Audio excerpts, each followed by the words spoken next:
Ladies and gentlemen, it is the moment we have waited months for on the channel, as today we wrap up the NASCAR 6 Cup Series Custom Schedule season, and our fight for the championship in its championship finale will head to the high banks at the Talladega Superspeedway on the baddest, biggest racetrack on the NASCAR circuit, both in 2005 and still today. Be sure to hit that like button, subscribe for more daily NASCAR content as we get into tonight's full race live stream, realistic commentary coverage tonight on the classic and vintage video game side of things.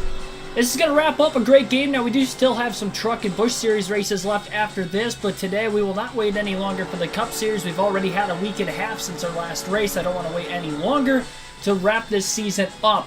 It is two drivers, both for the same team, same manufacturer, going for the win, and both in their first few seasons in the NASCAR Cup Series. And for rookie Carl Edwards, he has a chance to become the only rookie to win a NASCAR Cup Series championship in NASCAR history today. Our driver, Greg Biffle, who is not only the most winningest driver this season, but also the points leader coming into the final race of the season. It's plain and simple. We come into this race today, we have to finish 29th or better to win the championship. If we lead a lap somewhere along the way, then we can finish 28th or better. We lead the most laps, we can end up finishing 26th or better. Or sorry, it's the other way around.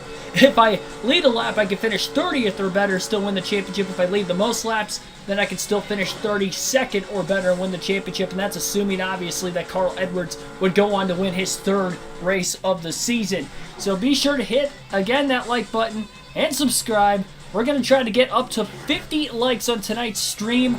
And again, this is our final Cup race, so I can't wait to get this going.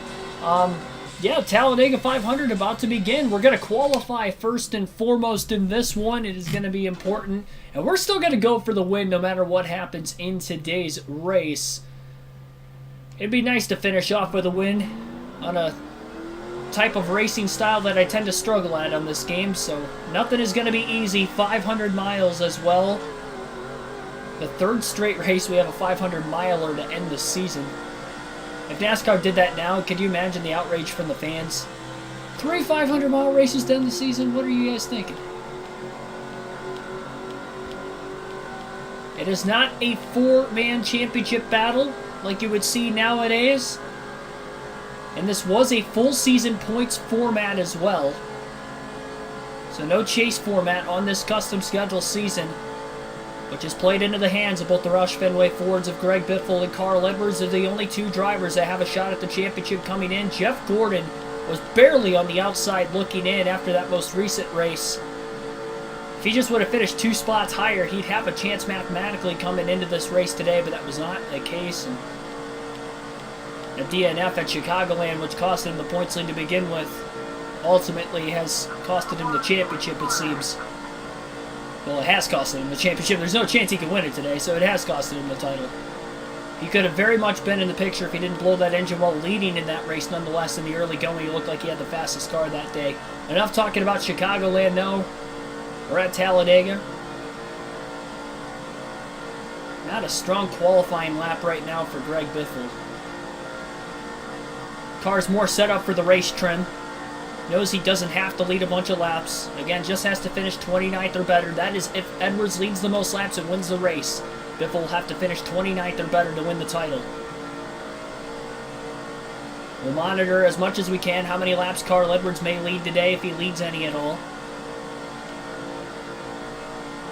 Constantly going to have to look at that track map throughout the course of the race. 16th fastest for the number 16 on lap 1. Got one more lap to try to get the quick time here. I could have bumped the air pressure up, honestly. I probably should have done that for qualifying, but at least I wasn't going to forget to put it back down, so it's already there. Second lap looking a lot better, though, for Greg Biffle. I think now that he's up to speed, as much speed as a single car can carry around a restrictor plate racetrack, helping out. This bumpy Talladega surface really throwing the car around in the middle of the corner, even with the lower air pressure. This, honestly, he's going to have a shot to get inside the top 5 as long as he carries this momentum through the tri-oval really well.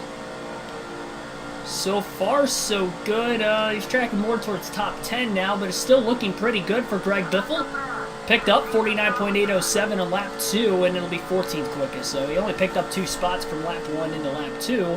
And his teammate battling for the championship is on the pole. Carl Edwards will be starting on the pole for today's race. In fact, an all Roush Fenway front row, Kurt Busch, his teammate in the last race in the 97 car, will be on the outside of the front row for the start of today's race. Wade Size, Sandman, Billy Kramer, Santiago Kid, and others, welcome into the stream. Let's get the race underway. Let's get this finale underway. The end of an era on the channel. Green flag is going to be in the air, and we are underway at Talladega. That made Bog Biffle down trying to get up to speed. He gave a bump draft to the back of the 40 of Sterling Marlin when he wasn't really looking to, and he was able to get to the bottom pretty quickly, but now he's going to stall out as he gets down there. Almost crowds the 31 of Jeff Burton into the wall. Has to go back down to the bottom to block the fantasy driver, Ryan Newman. Will run to the outside as well. That lead pack start to break away. Biffle almost gets put 3 wide middle. Didn't realize Ryan Newman was a rival. Thank goodness he cleared us without trying to wreck us. And now Biffle's going to be 3 wide middle off turn 4 at the 174 car to the inside. Figure Biffle's going to take a little while to get up to speed. That is the case. Into the tri-oval now to the outside of Jimmy Johnson. Biffle will lose 3 laps total on lap 1. The outside of Jeff Green. Biffle's had some good speed on the super speedways this season.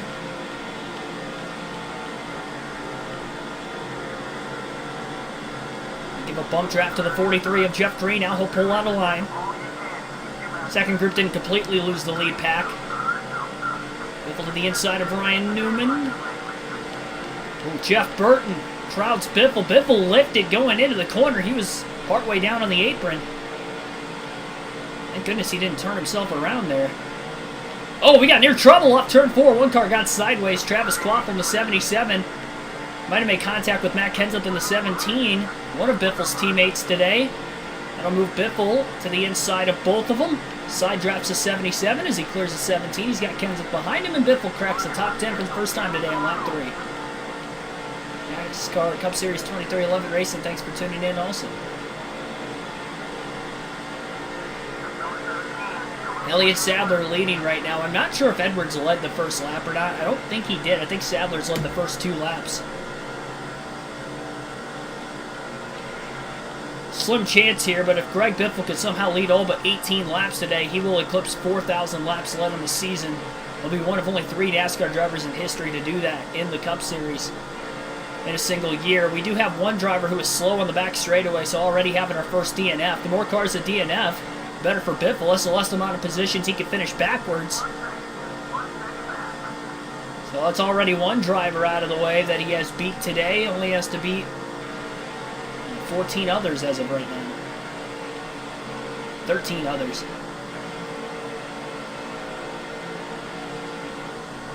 Kenseth and Biffle slowly pulling away from that back group. Biffle not quite close enough. Getting the draft off Sterling Marlin. He's getting a little bit of a draft, but he's not close enough to get a major pull. As long as the 17 stays behind him, I think he'll be alright. One of these times down the straightaway, he'll get a big run. Kurt Busch is going to take the race lead off turn 4 from Sadler. Sadler on the outside, second car in line on the top. Mark DeMars, thanks for tuning in.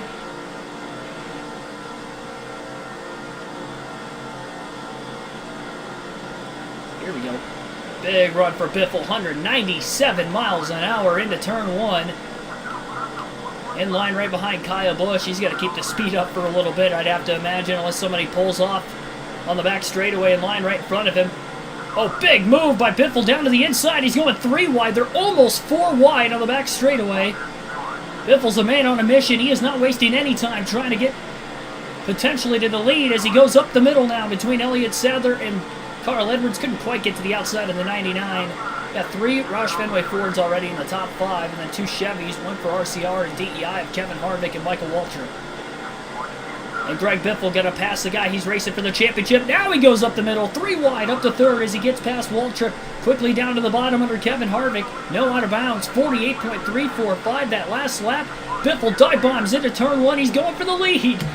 What a rocket ship. Turn on the jets. This thing's got some turbo boost to it. He's not clear yet. Trying to get a push for Kevin Harvick down on the bottom to get by his teammate Kurt Busch. And he is clear into turn 3. A block now on the outside. Biffle being aggressive early on. Putting the team on his back as he has done for most of the second half of this season. It is absurd how hot we got. Winning 5 of the last 6 races. And 6 of the last 8 races. To end this season. Only one of those finishes outside the top 3 in those last 8.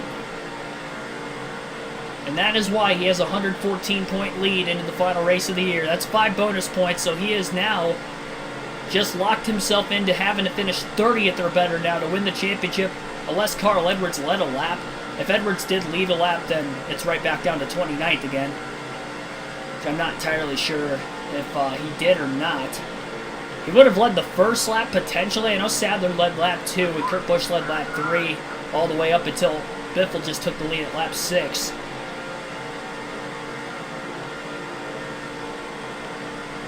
Nobody's going to be able to pull away today.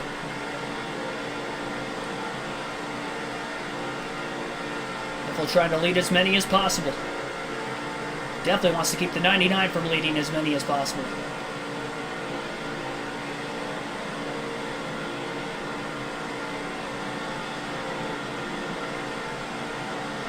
You would think he's only racing the 99. Not really the case when he's got a specific number of cars he has to beat.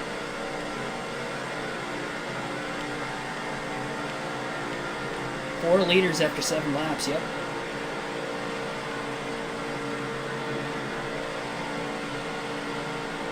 With 3 lead changes. Michael Waltrip trying to take his first lead. He's been in second behind Biffle. I'm surprised he got down in front of Harvick as quickly as he did after Biffle took the lead. He quickly got in front of the 97 of Kurt Busch as well. Harvick is actually back in line behind Kurt. Jeff Gordon's up inside the top 5 on the inside lane of the 24.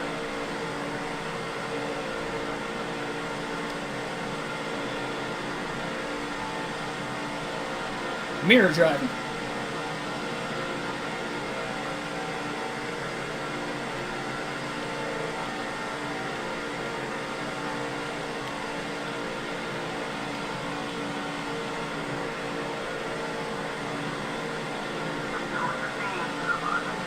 Biffle going to stay on the bottom and block Gordon. Michael Waltrip's got to run on the outside. Nope, faded a little bit.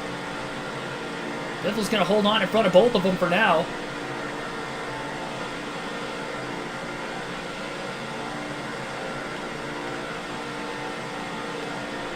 We got the Talladega infield getting stiff for the Biff in the season finale as he's going for a championship. Stayed on the bottom. I think Gordon moved to the top.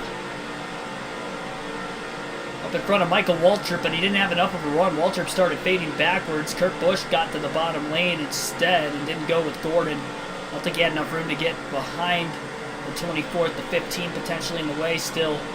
Now Kurt gets to the outside of Jeff. He is there, and he's got a bigger run. I think the Roush cars are just going to be tough to beat today.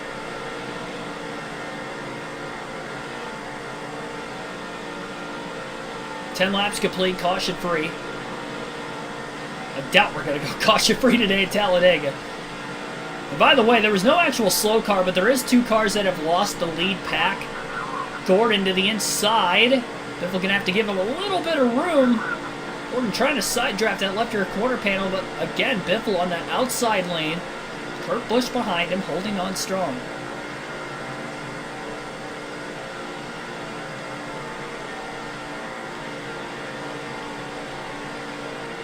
Dale Earnhardt Jr.'s playground's Talladega. Yeah, the Talladega infield will go wild for him later, I'm sure. So he tries to get his second win late in this season. He's trying to close out the year with a bang.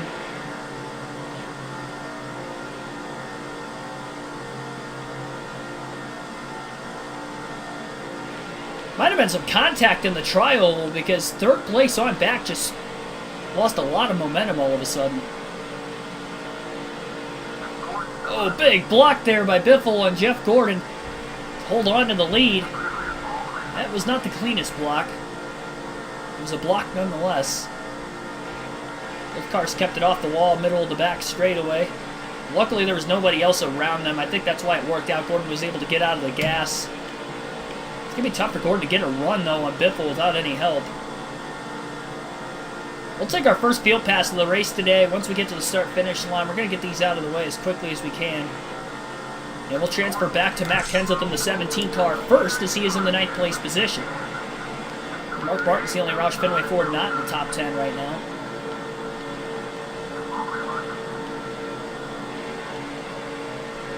And Kurt Busch is the 3rd place car, trying to lead this pack up there. Final start for Rusty Wallace today. We will not see him in NASCAR video games going forward.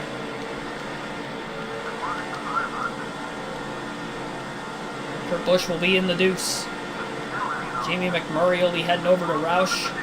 The 26, 97 car will be no longer. Draft to the back of Elliott Sadler. Before hopping out of line into the tri-oval. Now bump draft to Jimmy Johnson. He couldn't hold on to it too well. And Kenseth's 3 wide middle just gets down to the bottom. Right in front of Elliott Sadler. This is getting dicey right here in the middle of the pack. Oh, Waltrip moved down too early to block Edwards, and that's going to allow Kenseth to get by on the outside. Come on, Matt. The Rat Kenseth up to 7th, 4th. Get my numbers confused. Corey Freed, thanks for tuning in.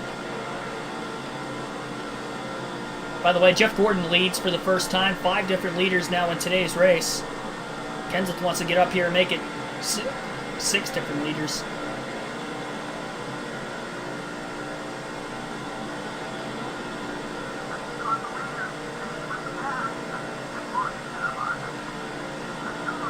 Kenseth the 3rd. Man, how do they split apart so quickly? They must have made contact in the tri-oval again back there. There's a bigger pack from, like, I don't know, what, 7th on back? Omar, thanks for tuning in. Oh, what a run by Kenseth.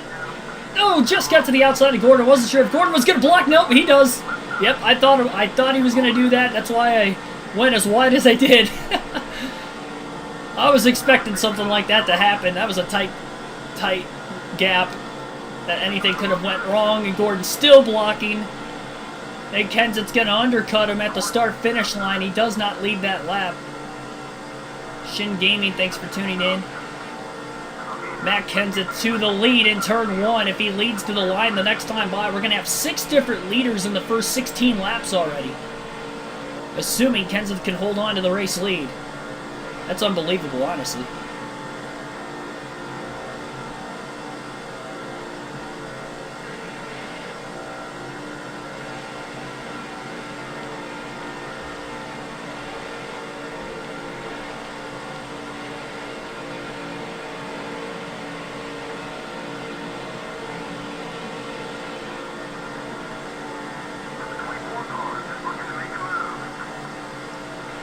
Wins list point standings for the drivers who still have a chance at the championship this season. We'll swap back to Mark Martin in the 6. He's pretty deep in the field. He's all the way back at 33rd. Dale Jr. at the back right now. Must not have qualified too well. He's in 34th. Interesting to see if he can work his way up towards the front at some point today. For about the next 4 laps, we'll work with Mark Martin.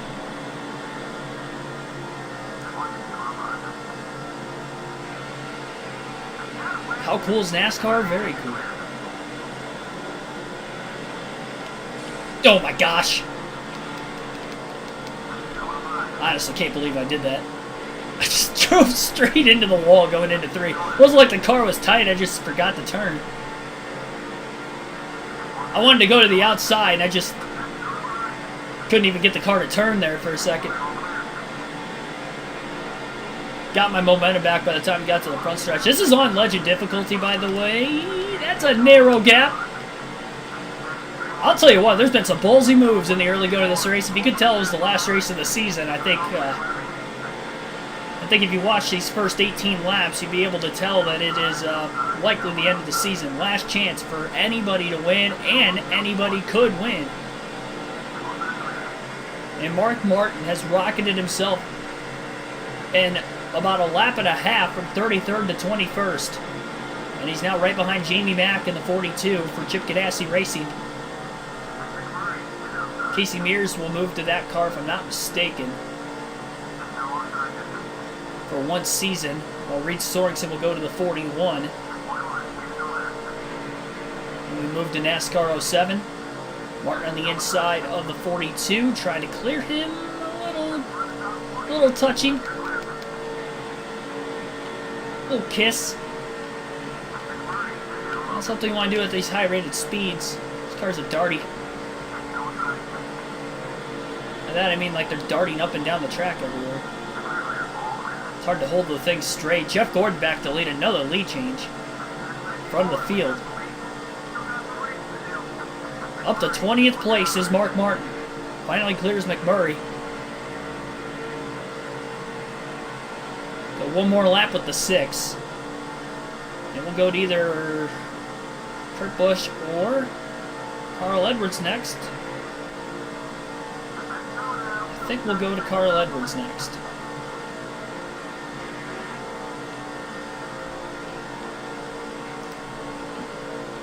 Record number of lead changes is 88 in NASCAR history. I know we're very early in this race, but we've had a lot of lead changes already. Had 6 different leaders for 6 lead changes. Guess we're going to have to pace a little bit quicker than that to be able to do that.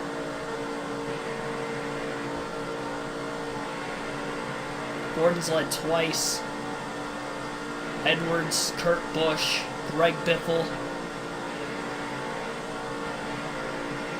Elliott Sadler have all led. Halfway out of fuel at this point in the run right now. We'll go to Kurt Busch in the 97.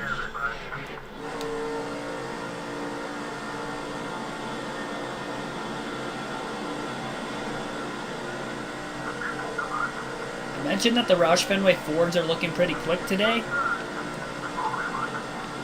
Kurt Busch up to 3rd. He's going to try to get up to the front. Top 4 really breaking away from the rest of the pack.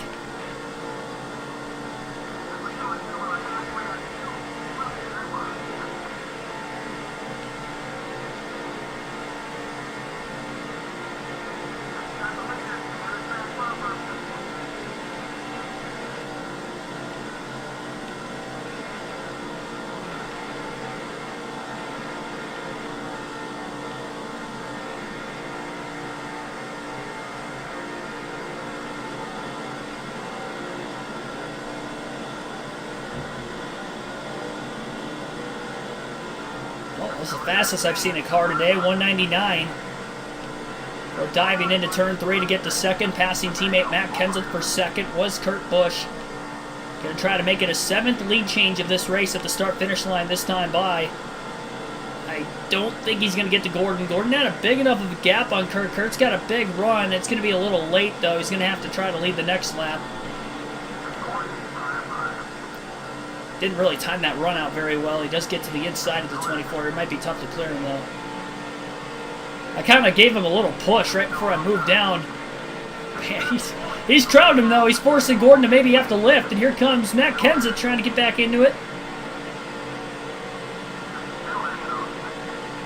Kenseth going with Kurt. Kurt side drafts Gordon. Kenseth's going to try to take it 3. I think he's on the bottom. 3 wide for the lead at Talladega. Oh, what a move by Matt Kenseth. He'll make it a lead change. He didn't even work with his teammate. He was like, screw that, I'm just going to lead myself. I don't think he cares it's only lap 23. I don't think anybody cares right now. A great racing we've seen already.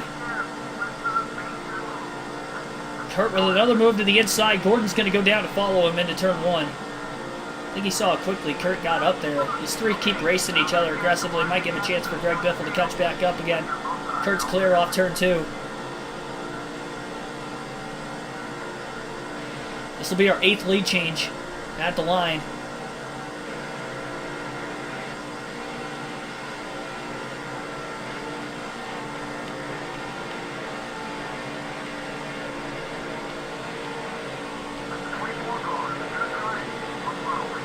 As long as Kenseth doesn't lead back to the line this time, it will be our 8th lead change, and that will be the case. Numero 8 will move to Carl Edwards in the 99, as he still sits at 8th after qualifying on the pole, leading lap 1, and that was it.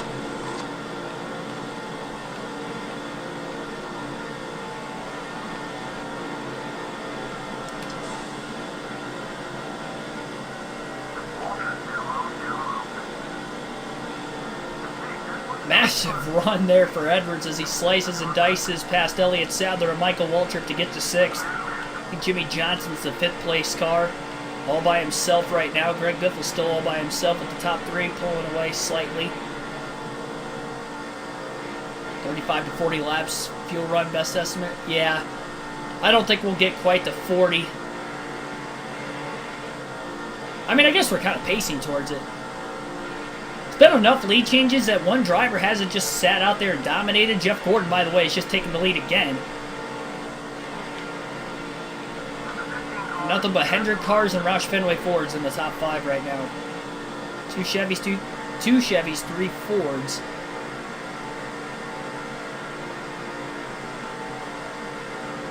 Mark Martin is the only Roush car not in the top 6. 9 lead changes at the line, as Gordon's easily going to lead it. Kenseth's going to get back to 2nd. Kurt Busch still sitting in 3rd. Michael Waltrip trying to draft behind Carl Edwards right now, as they're in 6th and 7th. Sadler in 8th.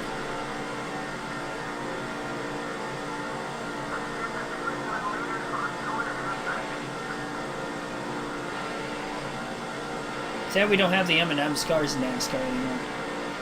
Every kid's favorite scheme. Most kids' favorite schemes are the M&M schemes. I know they were always my favorite. It didn't matter whether it was Kenny Schrader. I think I saw Ernie Irvin maybe for 1 year. Elliott Sadler, David Gilliland, Kyle Busch,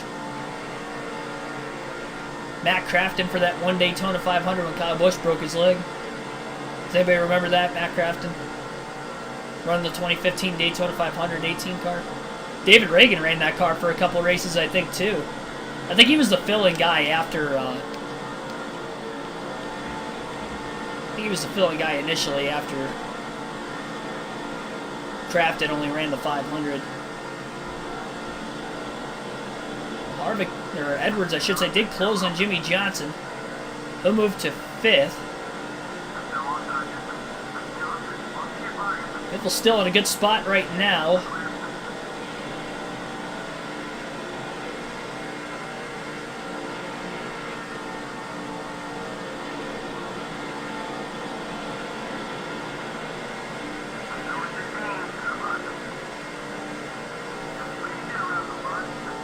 We'll swap spots.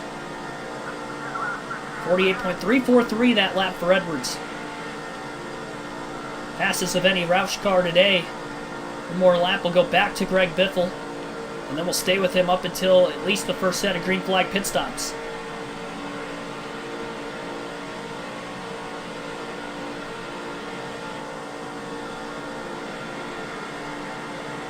Not worried about Edwards running up here right now. As long as Biffle finishes 29th or better, he's going to win the championship, even if Edwards wins. So,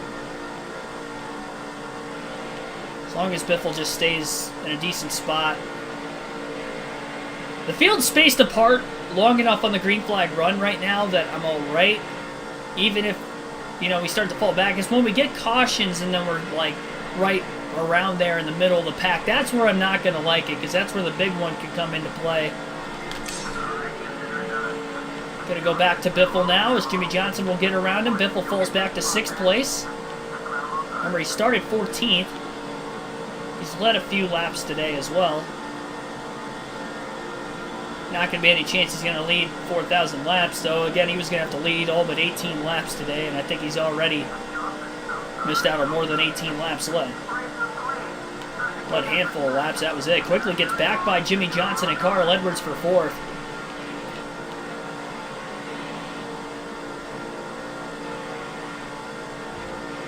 Philip Moore, thanks for tuning in. I was looking at the chat, the wrong spot. I can't believe I did that. I really hope I don't lose these guys. I was looking at the chat when I was going into the tri-oval, and then I was down in the grass for a quick second, about spun out at 190 plus miles an hour. That was bonehead move of the night. Hope I don't have another one of those moments. Don't drink and drive, ladies and gentlemen. Not that I'm drinking. It might have looked like it, but I swear I'm not intoxicated.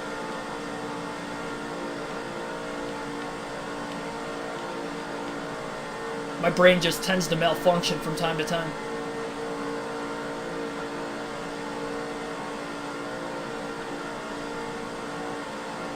I had no business being down there. Oh my gosh. That was so stupid, because now I lost the top 5. Way to go, Keegan. Let's just say the Talladega infield's not stiff for the biff after that one.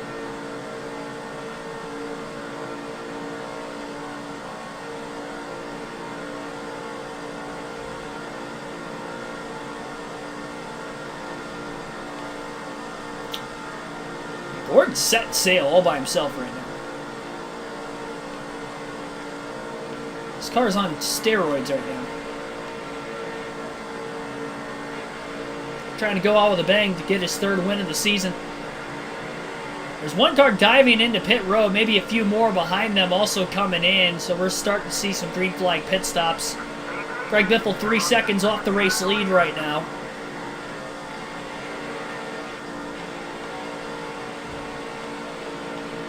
There's quite a few cars on pit road. Michael Waltrip, Elliott Sadler right there.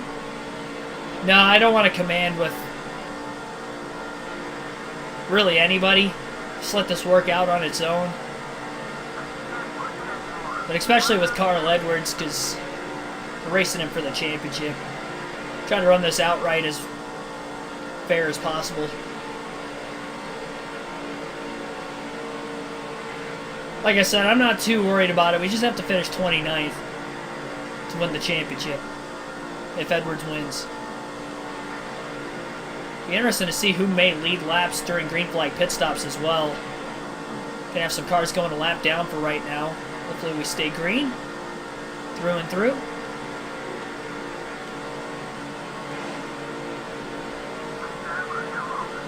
Just let Sadler get underneath.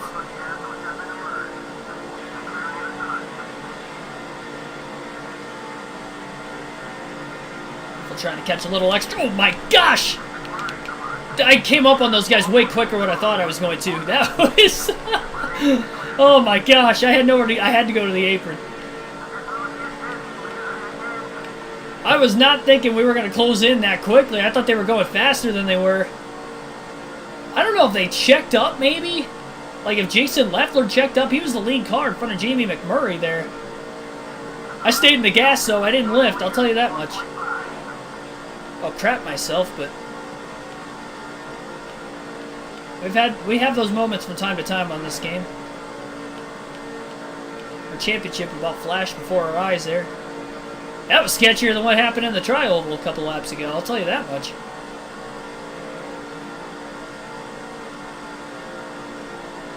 Yeah, there's no out of bounds on this game. We use that. I mean, we've seen other drivers use it too, so it's not like it's just us. They're going to use it, I'm going to use it too. Quite a few of the Roush cars are on pit road. Greg Biffle's going to stay out. This will be the 10th lead change of the race. Make that, sorry, 9th. 9th lead change of the race. Each of the top 5 cars pitting in front of Biffle that time. Biffle stays out to lead the lap. Jamie McMurray to the outside. He already came off of pit road. I think Biffle might be the last car that has to pit yet.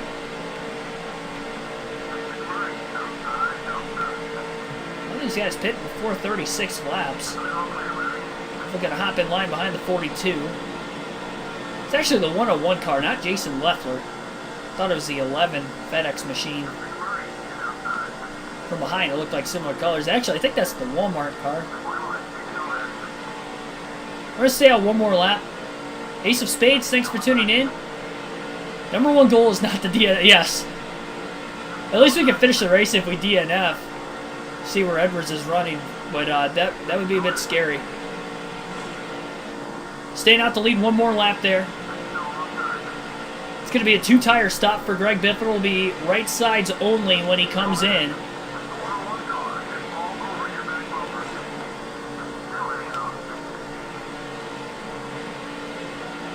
Plan was to stay out that time. That's exactly what he did.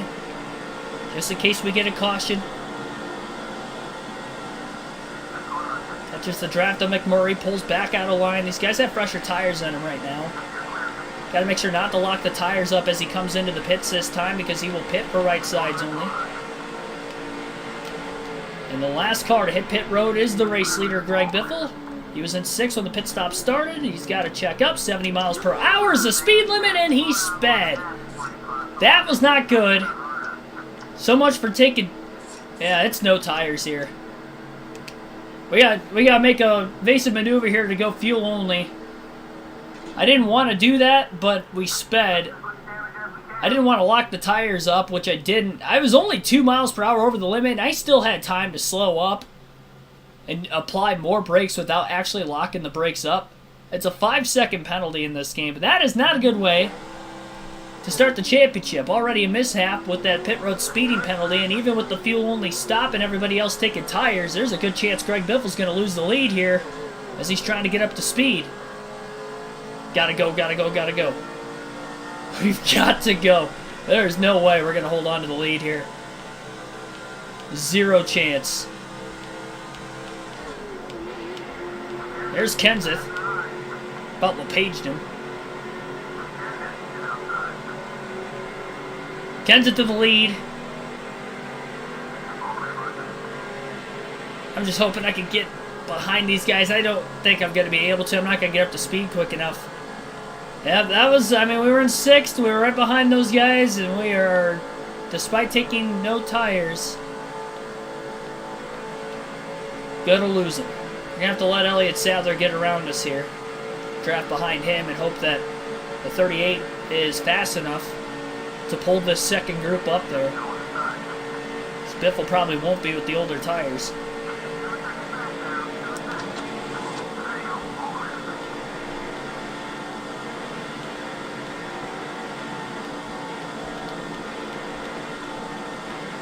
Another lead change with Kenseth taking the lead. That was our 10th lead change of the race in these first 38 completed laps. No cautions, and we've cycled through green flag pit stops.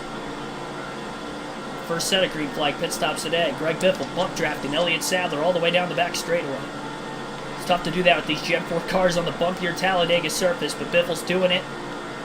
Trying to catch up to the lead pack. Kenseth's got a little bit of a gap built up right now on 2nd through 5th. Yeah, we're going to have to take 4 next time. I wanted to take 2. If we would have taken 2 tires off that time, we would have cost ourselves a couple extra seconds. At least we're only 1.8 seconds off the lead. It could have been about 4 or 5 seconds if we took right sides. We could have had the lead if I just didn't speed. Be a few seconds ahead. That was the first mistake of the night, but I think Biffle will be alright. Bump draft Sadler all the way down the back straightaway again. Picked up 0.2 of a second on the back straightaway alone. A lot of jockeying for position going on right now, and Kenseth's all by himself. This driver 2nd through 5th all battling.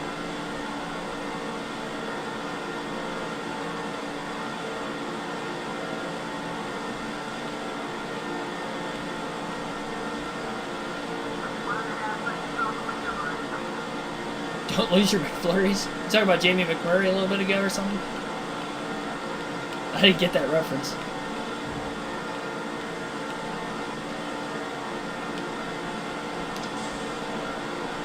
Biffle's got to make sure not to pull out of line too early here, especially with the older tires. He's probably going to have a little bit of a harder time trying to get the pull out of his race car here. Even with strong cars in front of him. I guess the stronger the cars are in front of him, probably the harder it's going to be for Biffle. Sadler Biffle have pulled away from that second pack. Michael Waltrip was the next car behind them, and he is no longer there.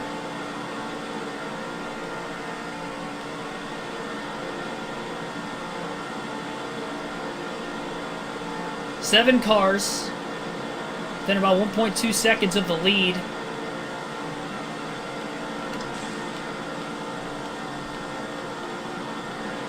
More share draft for Greg Biffle. He tries to find a way around Elliott Sadler. Oh my gosh. Jimmy Johnson just about wadded up the 38 and 16. He threw a block on Sadler. Sadler got into him, and then Biffle got into the back of the 38. Side drafts Johnson before pulling away from him. Cleared the 38 car. He'll clear the 48 now for 5th. Is he close enough to the 99? I believe he is. The 48 car directly in line behind him. Might have helped him get a little bit of a push off turn 4 there. Yeah, massive run right now for Greg Biffle. Squeezes to the inside. Carl Edwards, Jeff Gordon, 1, 2, 3, and 5 are the Roush Fenway Fords at the front of the field right now. And Biffle's going for second under Kurt Busch. Car is still strong, even with not taking tires under that pit stop. 0.4 of a second off the lead as he's up to P2, trying to catch Matt Kenseth.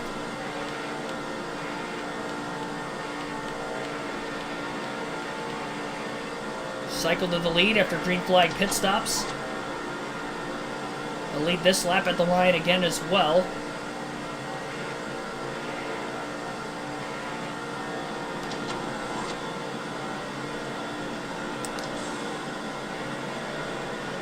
Here's a run by the Biff. To the outside, probably moved up a little too early. Didn't have any help behind him. He had such a big run, he pulled Kurt Busch.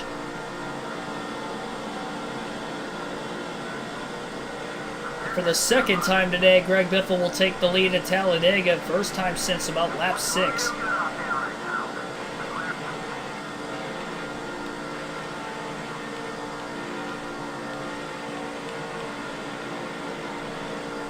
The Hendrick cars and the Roush cars going to be the tough ones to beat today. DEI always strong here. Michael Waltrip's had a good start, but Dale Jr. started further back in the pack. Not sure about Mark Truex Jr.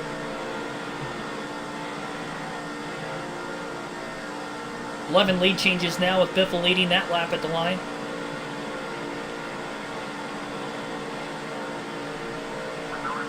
Oh, Kenseth! Didn't go low enough. I don't know if he got tight or what the heck happened there. Right into the left rear corner panel of Greg Biffle. Wadded everybody up.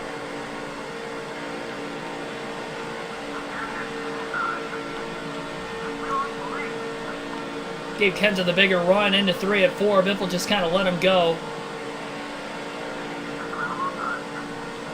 Will be lead change number 12. Pack is all caught up again.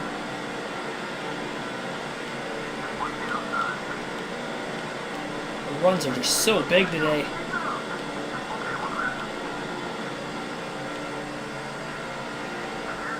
Biffle stays low.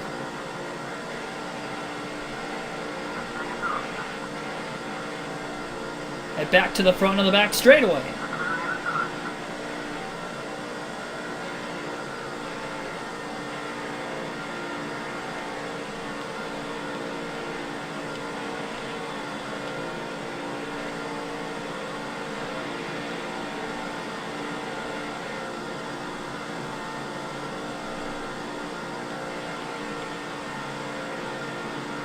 Dark Crypto, thanks for tuning in. 16 wins, yeah.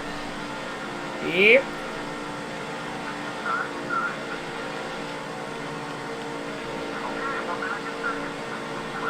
Back and forth go the 16 and the 17 here at Talladega.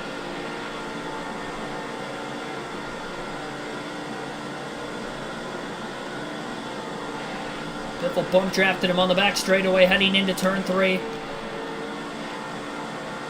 Lifts a little bit, gives him a bit more breathing room.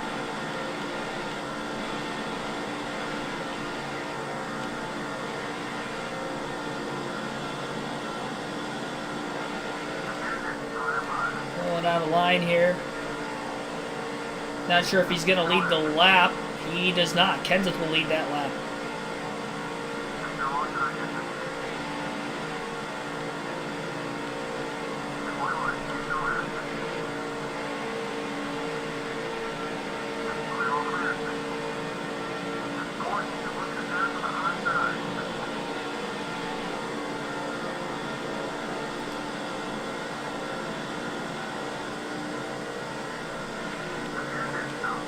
Trying to squeeze Biffle down into turn 3. Greg Biffle went for it there, but couldn't clear him. Jeff Gordon in the 24. Did not go with the 16. Went to the outside, right behind Matt Kenseth again instead. Kenseth continues to lead. Remember, Greg Biffle went fuel only under the last pit stop after hitting pit road over the speed limit, had a 5-second speeding penalty. Trying to side draft. Jeff Gordon just got to the inside. Biffle got trapped there. Saw Gordon at the last second and kept from sliding all the way down in front of him. They'll lose their momentum. Kenseth. Look at how low Biffle was into turn 3. Oh, he gets into him.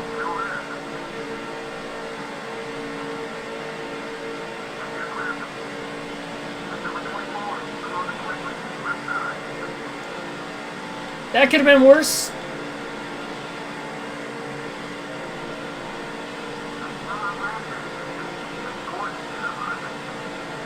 Make that lead change number 15 in today's race. And there goes Carl Edwards. Back in the fray.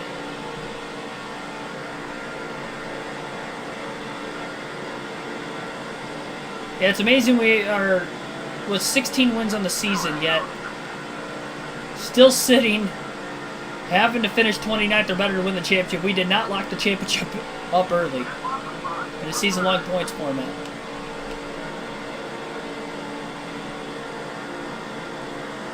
We're not giving Greg Biffle much room there. 1, 2, 3, and 5 again for Roush Fenway at the front of the field, but 1, 2, 3, most importantly. Second time Edwards will lead from the pole today.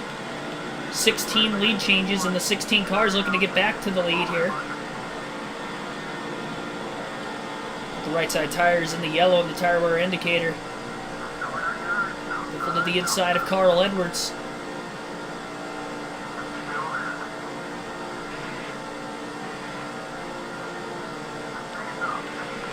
For the lead, and he is clear.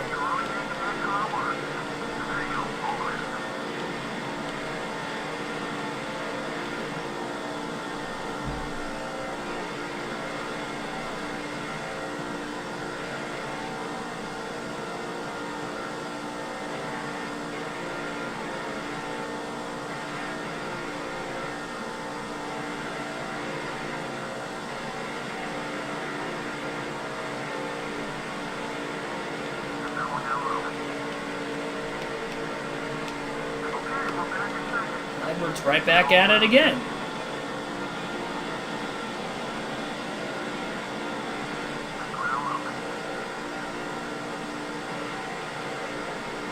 Got a drag race into turn 3.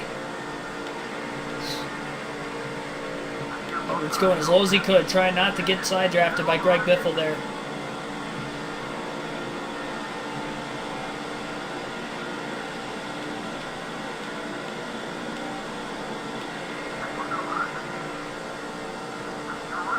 Edwards leads. 18 lead changes through 52 completed laps today at Talladega. Oh man, that didn't work. They both slowed up.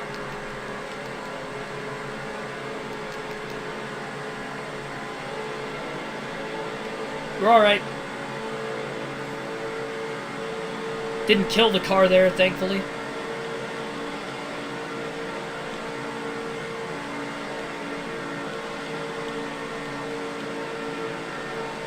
These guys are getting a little wild.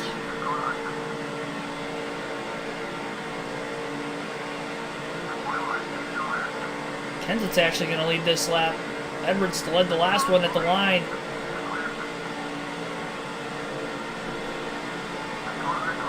Next leader will make it our 20th lead change.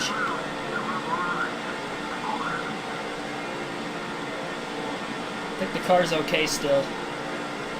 First time Biffle's gotten into the wall today. That wasn't a soft scrape either. He's gonna have Kenseth cleared this time. Both the championship contenders about took each other out going into turn 1. Battling for the lead though that last lap.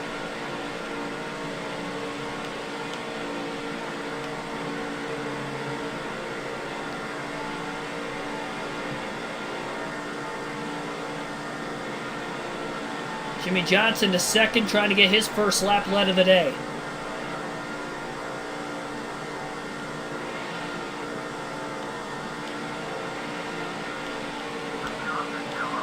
Johnson to the lead now. Biffle quickly back down in second place. Right behind Matt Kenseth. Bump draft to the back of the 48 of Jimmy Johnson. Didn't go low underneath him that time. Still pushing JJ.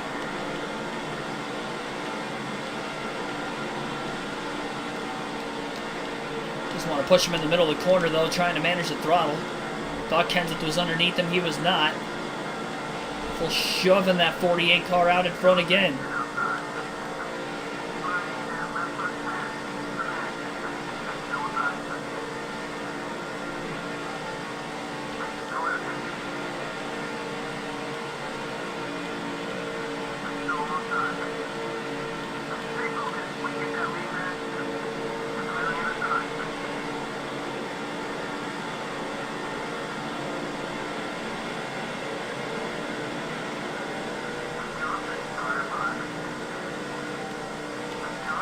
Back and forth battle at Talladega. A fun one at that. So we continue to stay caution free through 56 laps.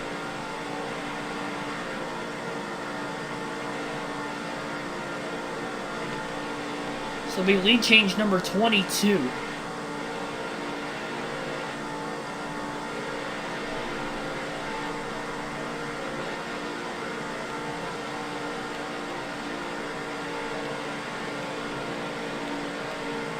Drivers who have led today would include Greg Biffle, Matt Kenseth, Carl Edwards, Kurt Busch, Jimmy Johnson, Jeff Gordon a few times, Elliott Sadler. Dale Jarrett's in the mix now. But those are all the drivers that have led. Not Dale Jarrett, but every other driver I just named.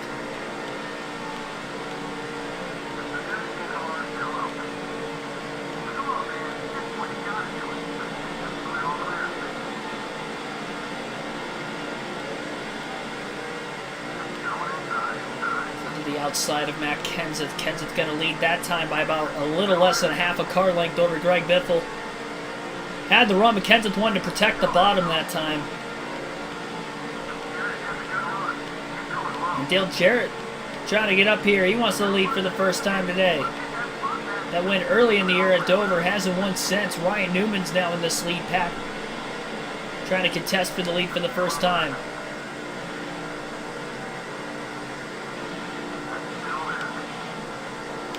Biffle got loose, he clipped the apron, and he's sideways, and around he goes, down into the infield, saves it, just kept it off the guardrail, and the caution flag's out for the first time.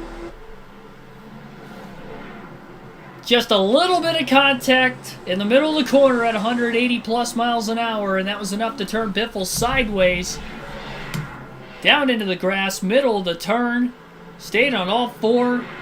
I thought I was going to head right for that guardrail. We were just drifting sideways right into it, and we held on. Unfortunately, Biffle brought out the caution, so he's not going to be able to pit for fuel or tires here. No real damage on the car was saving it.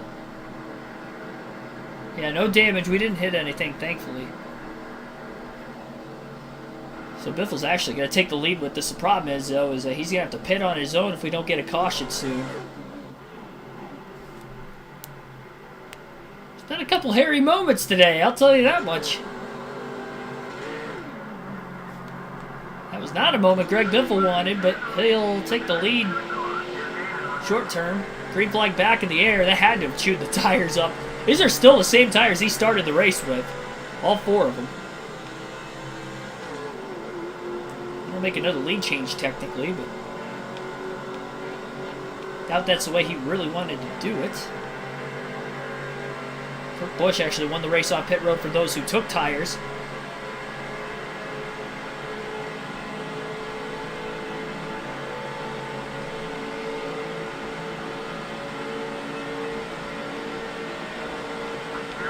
Jarrett to the bottom.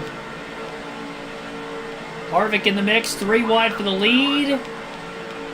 Everybody hold on to your line. Dale Jarrett going to lead for the first time today. 3 by 3 at Talladega. The field is all bunched up after the caution flag. Single car spin, but no real damage. Biffle was able to save it down to the grass. That was our 25th lead change of the day, with Dale Jarrett leading his first lap. I believe that is our 9th different leader.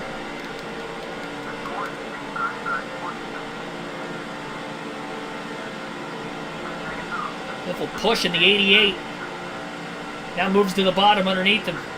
Trying to get a push from Gordon.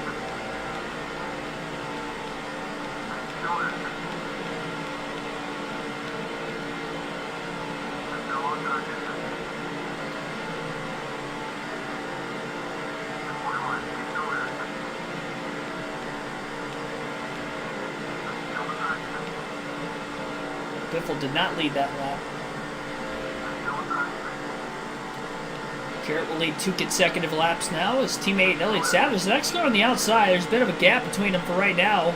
Harvick had a chance to move up in front of the 38. He chose not to.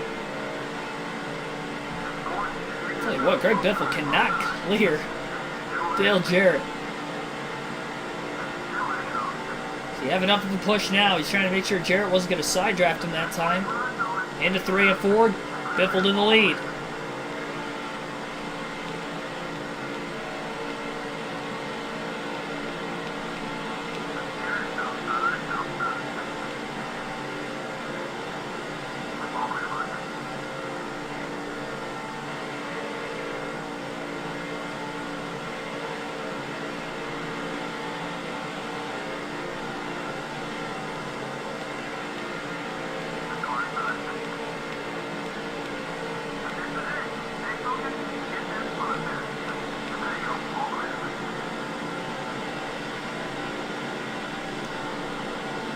Push the 88 car out in the front of the field.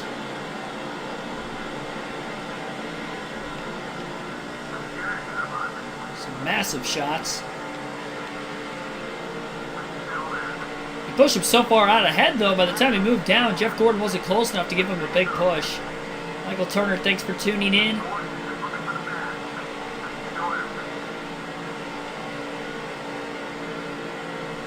Lead change number 27 at the line with Jarrett leading that lap.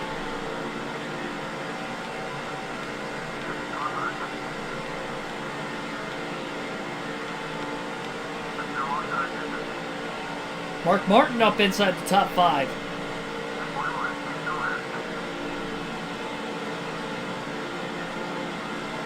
Corey McGowan, thanks for tuning in.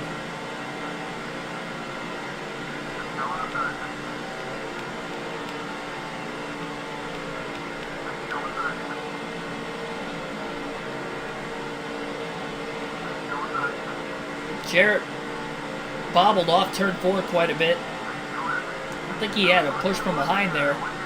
That's lead change 28. That allows Greg Biffle to clear through the tri-oval.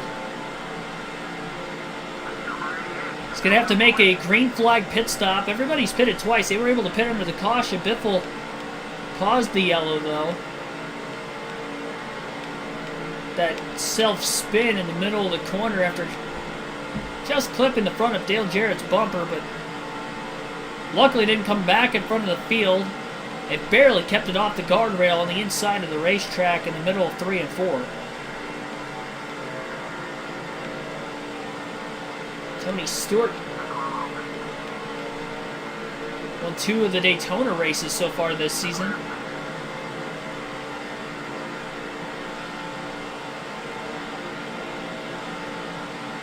in the mix.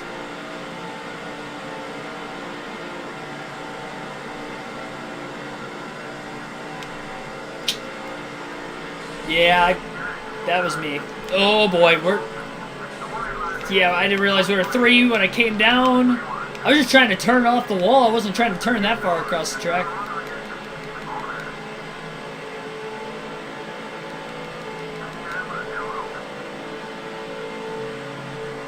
That's not good.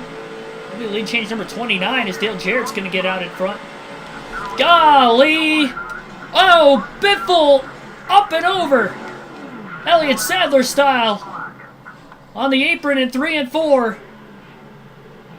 Oh my gosh, the points leader's around. Why did that look like his... It wasn't really a blowover, but it looked eerily similar.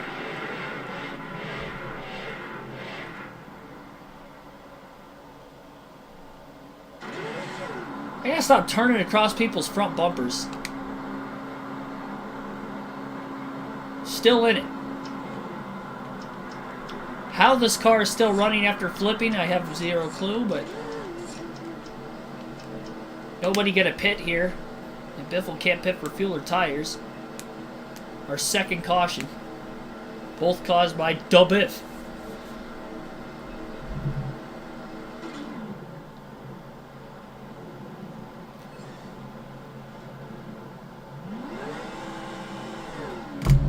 Oh, the weather had nothing to do with why I lost my voice the other day.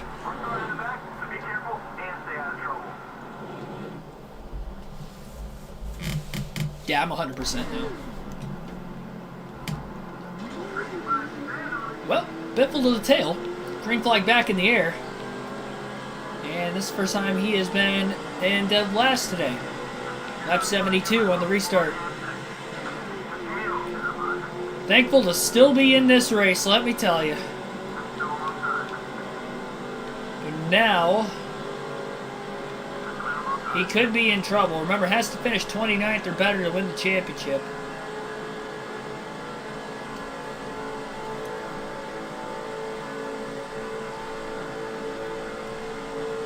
How much damage does he have after flipping, too?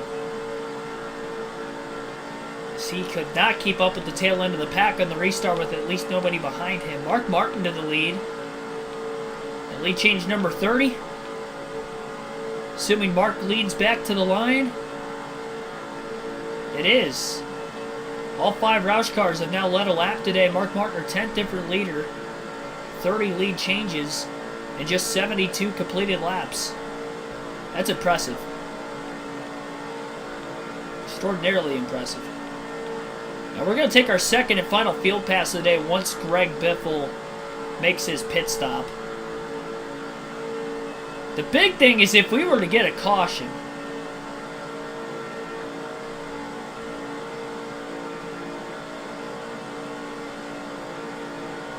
There's a way for us to get a caution before everybody else.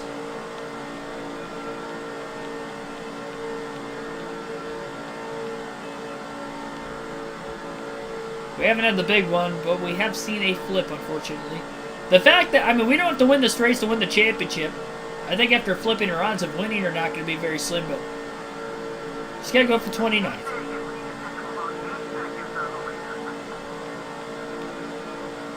Still a chance Edwards could lead the most laps today. Same goes for Biffle. A technicality here, but looking very likely. Biffle's going to pit this time by. Yeah, I don't think there's been a DNF either. Unless somebody,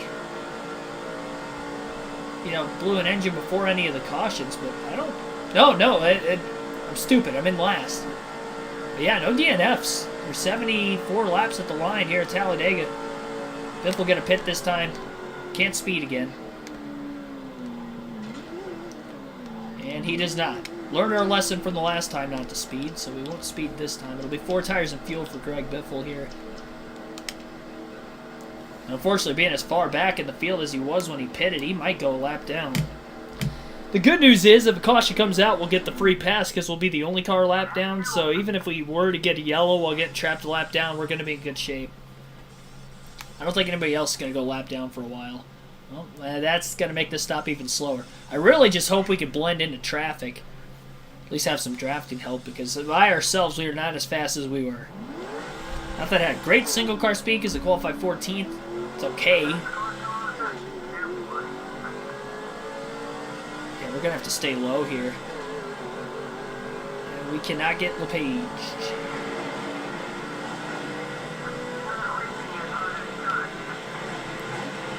Stay low! That's what I was trying to do there.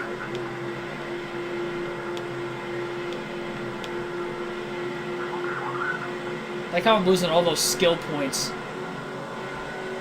So the entire field is getting by us right now. That mishap on pit road with that front tire changer may have costed Greg Biffle a chance to blend into traffic. He's got 2 more cars still behind him. He's trying to get up to speed. One of them is Scott Wimmer in the 22 here. Biffle does have fresher tires, but again, he's got the damage. He's going to need a car.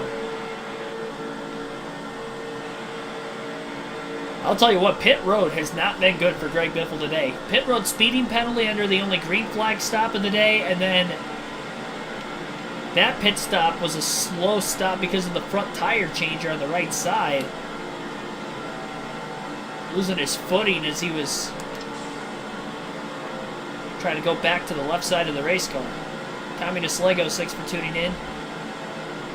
Biffle to go. Biffle bump drafting the 22 of Wimmer.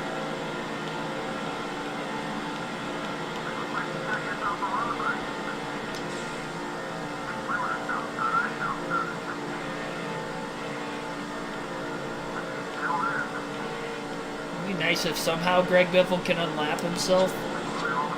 The pack's going to really space apart after not too long. And he's going to be in the eye of the storm, hoping that the big one isn't going to happen in front of him.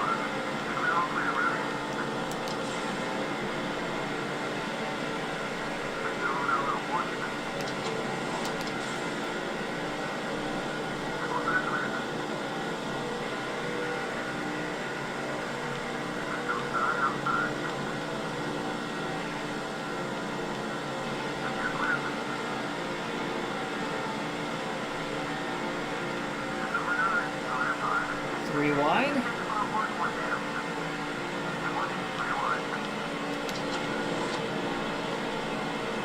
Okay, none of these passes per position. Biffle a lap down. Just ran his fastest lap, 42 or 48.258. Good grief.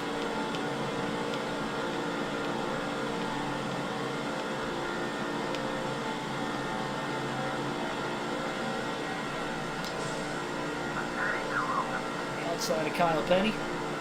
Mark Martin's led every lap since the restart, I do believe.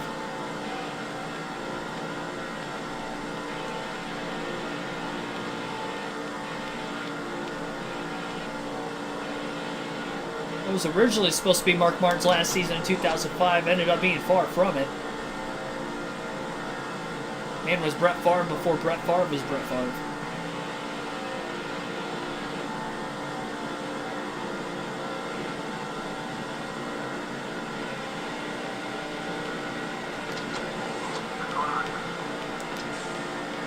Trying to get his 4th win of the season, though. That would give him the 2nd most. He's tied with Tony Stewart as the only other driver with 3 wins.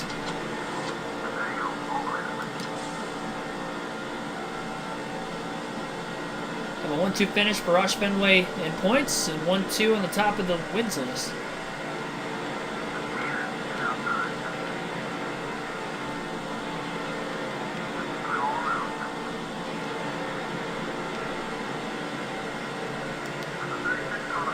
$24 wins for Roush Fenway Racing out of 36 if they can win today's race. Absolutely absurd.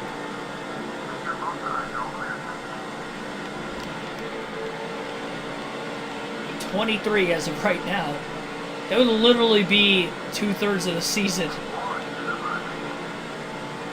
2/3 worth of races this season we will have won.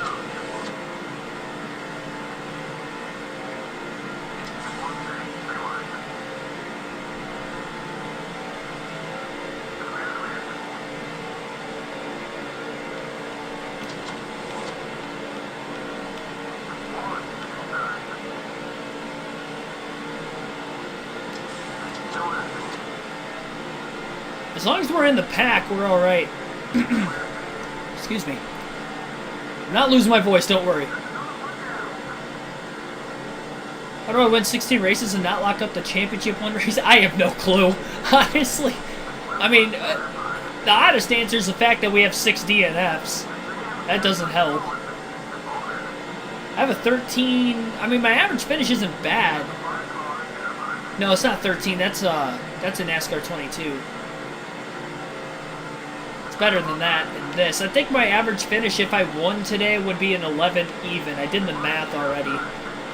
And I think I came into this race with an 11.3 or an 11.4 average finish. So it definitely could be better, but it's not bad. Tony Stewart takes his first lead of the race, making ourselves having now 31 lead changes. And Biffle just ran his fastest lap yet that last time by. Boy, Michael Waltrip has lost a lot of spots.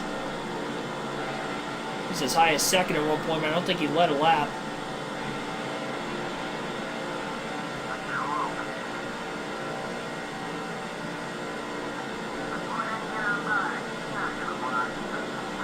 It's just been slicing and dicing inside, outside.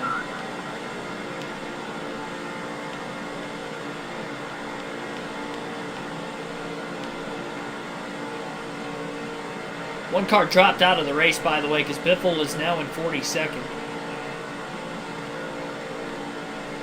So somebody is DNF'd within the last couple laps.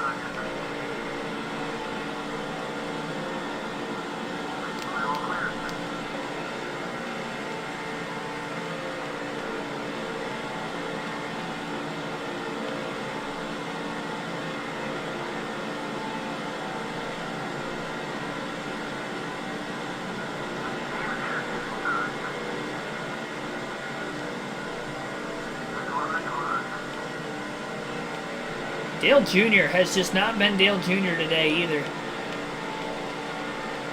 He's still stuck mid-pack too.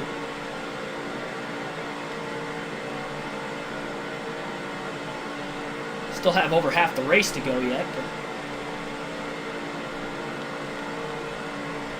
getting there.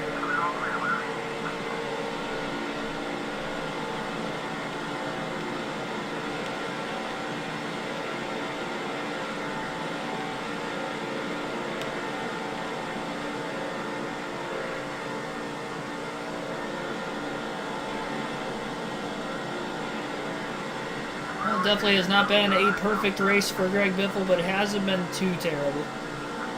It could have been worse. Could be out of the race. And if Edwards wins, Biffle will have to finish 29th or better. Though if Edwards doesn't lead the most laps, then actually we can end up finishing 30th or better. She's only led a couple laps in the race, maybe 2 or 3 laps at the most. Quite a few drivers have led more than him, including Biffle. Not sure who's led the most, though, honestly. It's got to be pretty close between Mark Martin, Tony Stewart, Elliott Sadler led a bunch. Jeff Gordon led quite a bit. I wouldn't be surprised if Gordon's led the most laps so far. We're giving a shot to the back of Mike Bliss in the 0. He's come close to a win a few times this year. As the 4th most top 10s of any driver this season. Top 10 in points. Looking to end up finishing in the top 10 in points. I don't think he's locked that up yet coming into the race today. Pretty close to it. Halfway decent finish. He should get a top 10 points finish. I think he still has a shot at the top 5 if I'm not mistaken. He has a really good day and gets a little help. Some of the drivers about 4th or 5th in the standings in front of him. 6th place as well, because I think he's 7th coming in.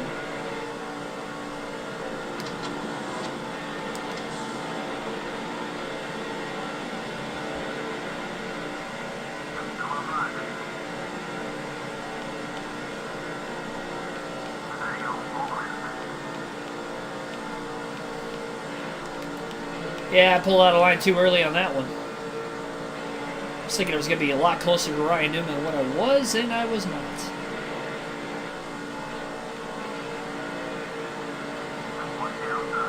Let Mike Bliss get back around.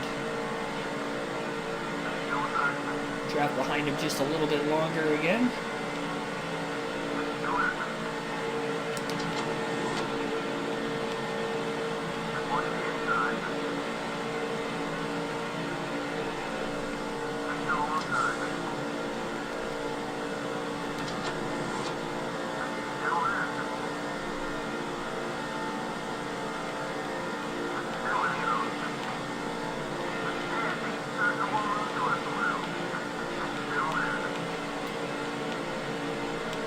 Oh, Labonte.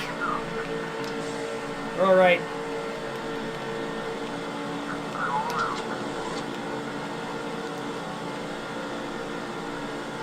Bobby moved up right off the exit of turn 4. Didn't give Biffle much room. Crowded him into the wall.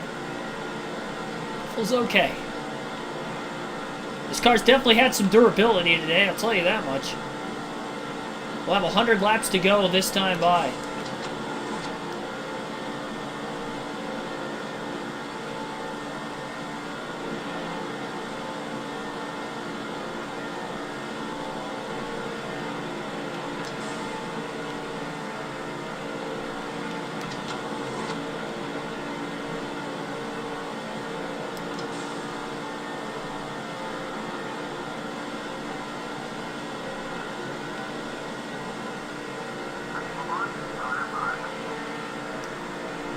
We're going to swap to Mark Martin in the 6 here. We'll take our second and final field swap of the race today. Martin is in 3rd. Edwards is in 2nd.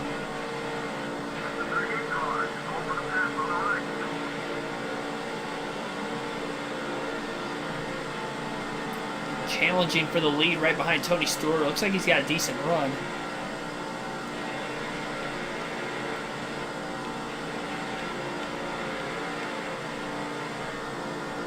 Well, Roush Yates Fords right behind the Fords.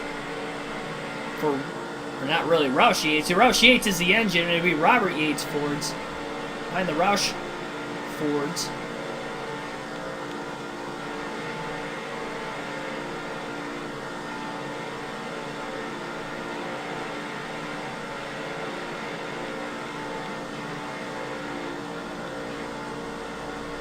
Have to let them go in front of us. I don't think Martin's got enough for Edwards and Stewart, who are drafting away from everybody else.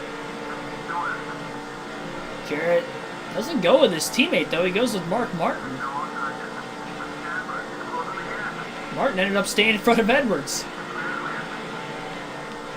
Try to let the 38 car go in the middle of 3 and 4 this time.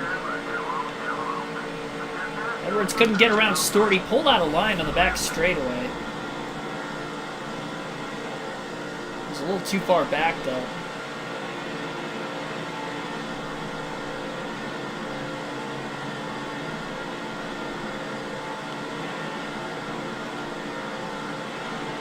Thought we were going to have a chance to potentially break the record for the most lead changes. I don't know what the record would have been going into 2005, but maybe there's a chance to break that record, I guess, technically. The overall record, though, I don't know about it. We're almost halfway. We're at 31 lead changes. I think the record's 88. We're off that pace. We had 31 in like 66 laps. I mean, we were having to pass for the lead on average almost every other lap, but this most recent restart we had, though, haven't seen the lead change. Couple times, but that was it.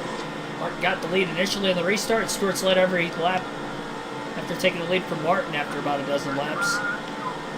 Pretty low on fuel right now for Martin. So the last lap with the 6. Big run for Mark. Gets to the outside of Elliott Sadler. Has a run at Carl Edwards and Tony Stewart into turns 3 and 4. Stewart throws a big block on Mark Martin as Martin gets to 2nd. His teammate Edwards stuck on the outside. Oops, Stewart got a pit from the lead. That'll give Mark Martin the lead, and that'll be lead change number 32. Looks like Kurt Busch is coming in.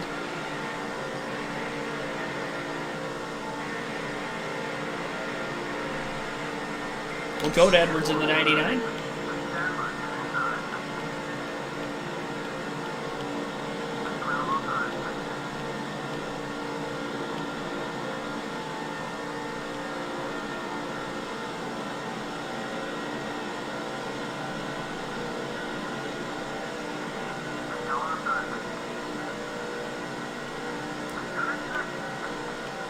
Edwards gets by Sadler. Trying to get by his teammate Mark Martin.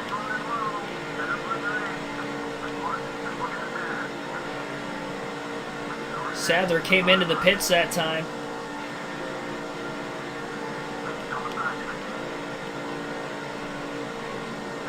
I think Edwards led that lap. 33 lead changes. Now would be the worst time for a caution, and the reason why is because there's quite a few cars a lap down, so Biffle would not be the free pass position car. And Carl Edwards still on the track. Edwards has a run right now going into the corner. That was a move that was not wise. He was trying to get around without lifting. He got by the cars he needed to. The problem was is he slid so far. Oh, sideways. We've got a caution behind, and Biffle's going to get trapped a lap down. Oh my gosh, and Edwards was leading when the caution came out. Of all things that could have happened.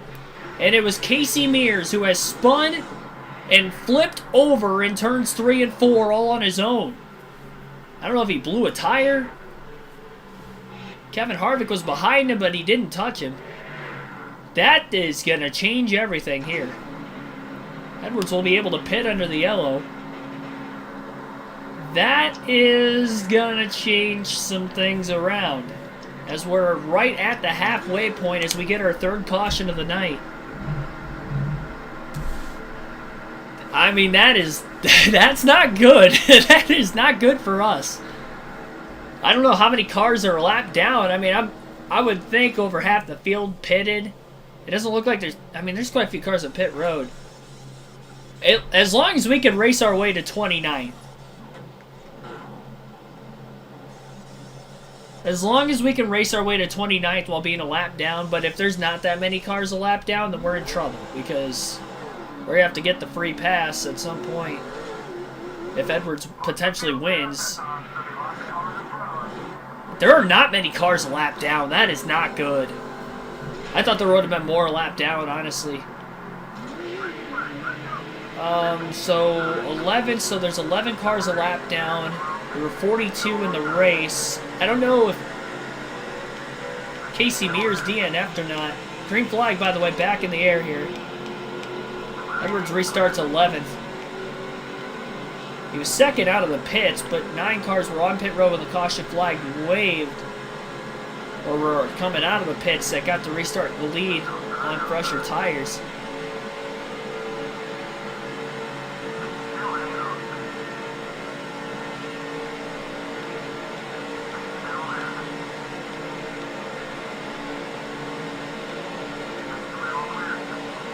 So I believe I got to figure out who the free pass car position-wise would be. Elliott Sadler, by the way, to the lead.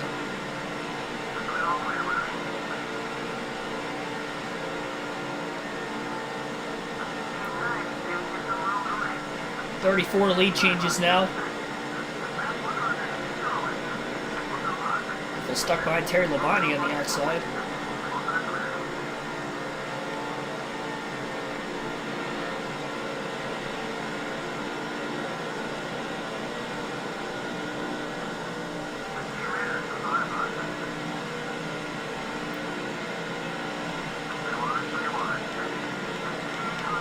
Three wide passes down to the bottom.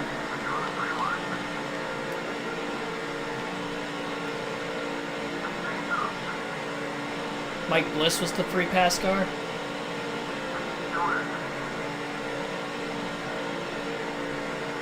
Right now, or I think I see him at the front of the field. Looks like Bliss. It might not be Bliss. Swap to Matt Kenseth at the start-finish line the next time by. Just over 100 laps in, 88 still to go. The Talladega 500, our championship race. Would have thought 29th or better was going to be an easy task, and all of a sudden, the caution in the middle of green flag pit stops after Biffle was a lap down, and Edwards, of all drivers, was leading. Edwards is back to 6th right now. Restarted 11th, though. He is moving forward. Kenseth is back in 23rd. He's on the lead lap. I know Kurt Busch pitted already. I'm not sure if he's a lap down or not, though. There is a slow car holding everybody up. Who it is? Yeah, this is getting dicey. I had nowhere to go in the middle. I just drove right in the side of Terry Labonte. Sometimes it's just good to lift. I should have lifted. I don't know who's leading this group, but well, the 3 wide. That's probably what's going on. They're just stacking every lineup because they're 3 wide. I thought Dale Jarrett and Matt Kenseth were about to make it 4 wide. Not quite. Still 3. Kenseth's back inside the top 15. He passed 8 cars that last lap. It was impressive. Followed by Jeremy Mayfield. Now he's 3 wide with Rusty Wallace on the outside. 31st is a free pass car, yeah. Yeah, assuming there's 1 car out of the race still, 31st is a free pass car. We have 2 cars. If Casey Mears DNF'd in that wreck, he was the only one involved. He did flip. Then 30th would be the free pass car, which is still not 29th, which is not good if Carl Edwards wins this race. For every spot Carl Edwards finishes behind first, that is another spot worse than 29th that we could finish and win the championship. But the problem is, if Edwards isn't leading, we're not going to know exactly where he is running, other than the fact he's on the lead lap. That's where the problem is going to lie, and I don't want that to be the case when we cross the checkered flag, not knowing if we won the championship until it says so.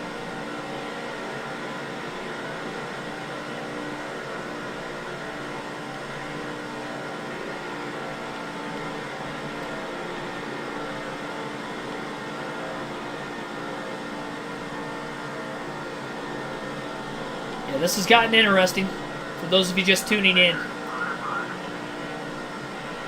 And if you haven't watched any of the race yet, it has been wild, as Talladega tends to be.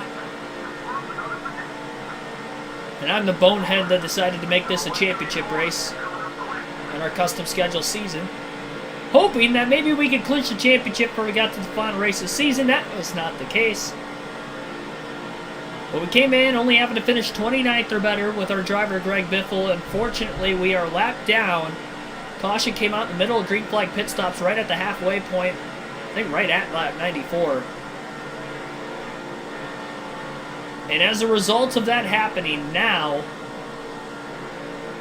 we've got trouble because there are only 30, I'm thinking 30 cars on the lead lap, which means we are not going to be able to finish 29th the way things are looking right now. So we swap to Kurt Busch.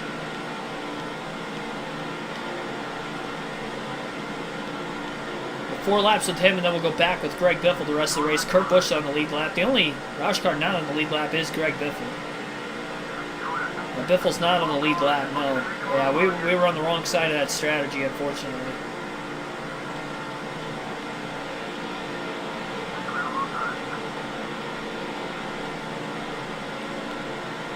And it looks like Carl Edwards has driven himself all the way up to second. Waltrip back up here in the running, unless he's a lap down. He is not. Side-by-side battle for fourth right now between Kurt Busch and Michael Waltrip. Here's Dream Machine. How about Kenny Wallace up here? He's got to be a lap down, right? No, he's not. Kenny Wallace is in the top 5. Let's go, Kenny. Now he's back to 6th again. Travis Quaffel's up here. I think Boris Said's in the top 10. I mean, it is Talladega. What a top 10 we have here. We've got, I think Mike Bliss is up in front of us. It's either Bliss or Truex.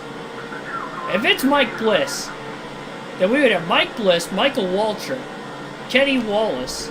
Oh my gosh, I almost turned Waltrip in the tri-oval. That was not a good place to be bump drafting. I didn't hit him square. I hit him like right on the left rear. Big one strikes. I hope not. Biffle's back in that pack somewhere. He's somewhere in the middle of it.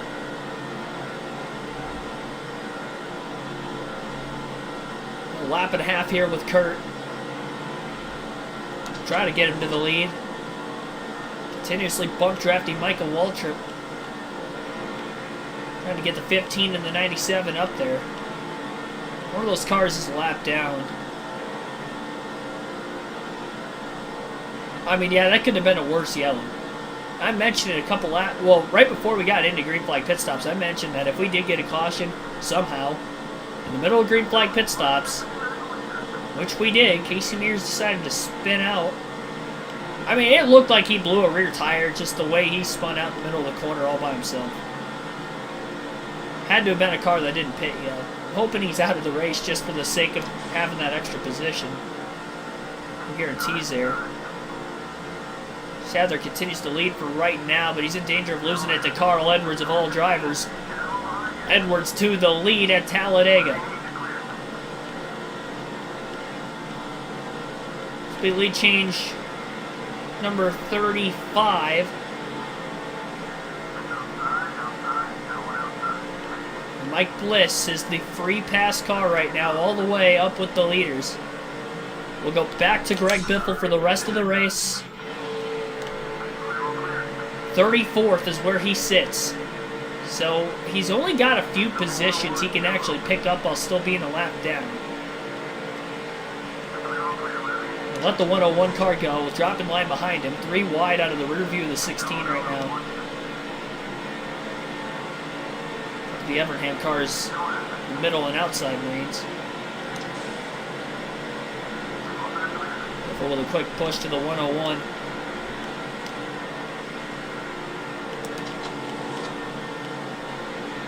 Biffle's going to have to be aggressive. I mean, Edwards leads. This is just... I mean, this is not right. I'm going to feel so bad for myself if we don't win this championship. I mean, what? That is literally the best thing that could have happened for Carl Edwards. I'm assuming Biffle pitted under that caution. So he should be on the same fuel strategy as everybody else.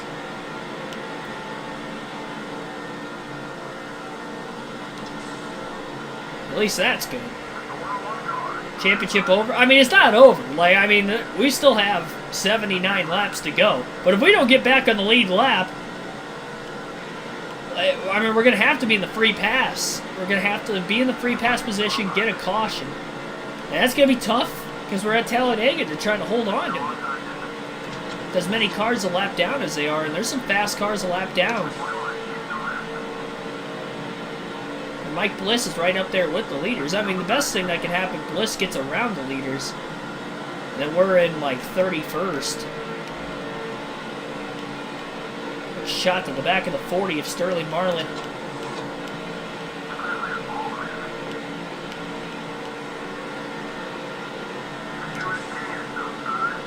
Fuel only next stop.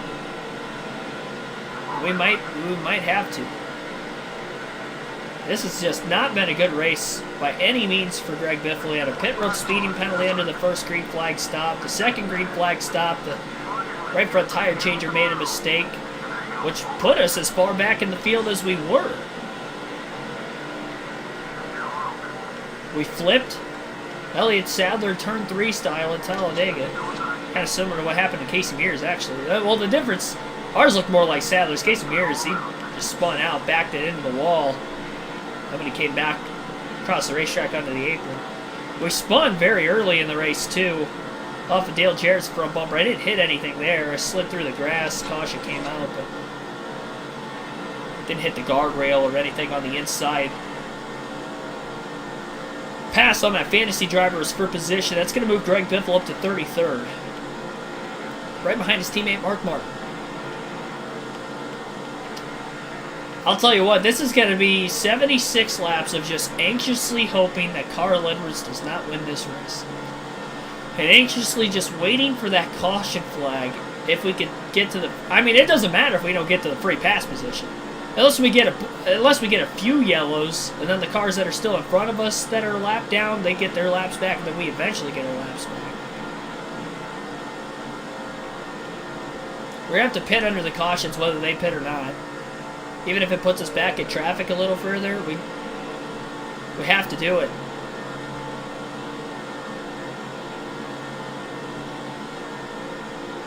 Desperate times call for desperate measures, and when you're racing for a championship at Talladega, we've already seen desperation today.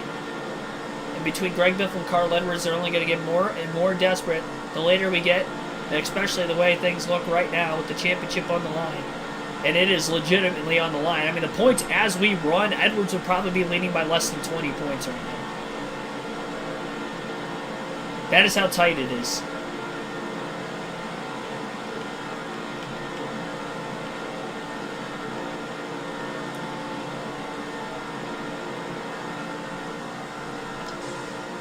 We're also going to have to stay out of the pits as long as we possibly can.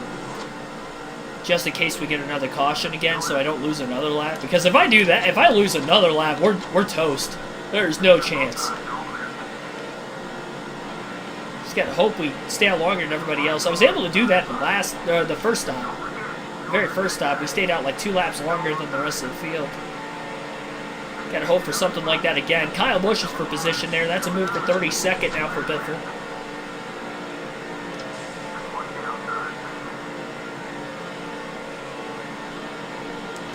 So 29th place would actually be a tie for the championship, but because Greg Biffle has more wins than Carl Edwards, that is the tiebreaker. 3 points per position outside the top 10.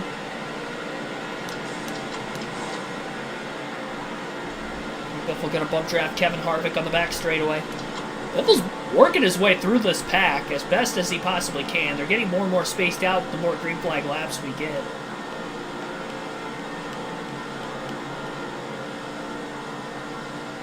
Play GT cars? I've never heard of that game.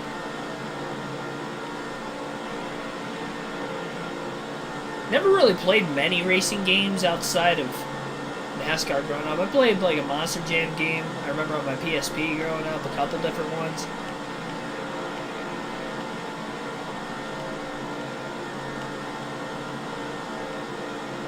Some MX versus ATV games. Just crowded up into the wall there. Biffle pushing the 0-0 of Kenny Wallace into turns 3 and 4. Halfway, out of gas during this run. Harvick's still on the inside of Biffle. Biffle has made a lot of mistakes today. His pit crew has made a mistake. The whole team they have just had one of the worst performances, really. Other than the fact that the car's still in the race. Which again, Biffle has DNF 6 times. We've already done both of our field passes. That's done for the rest of the day.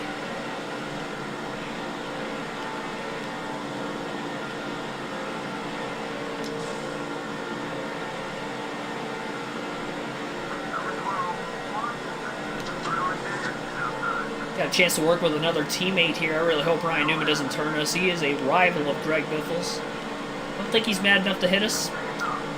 We better hope.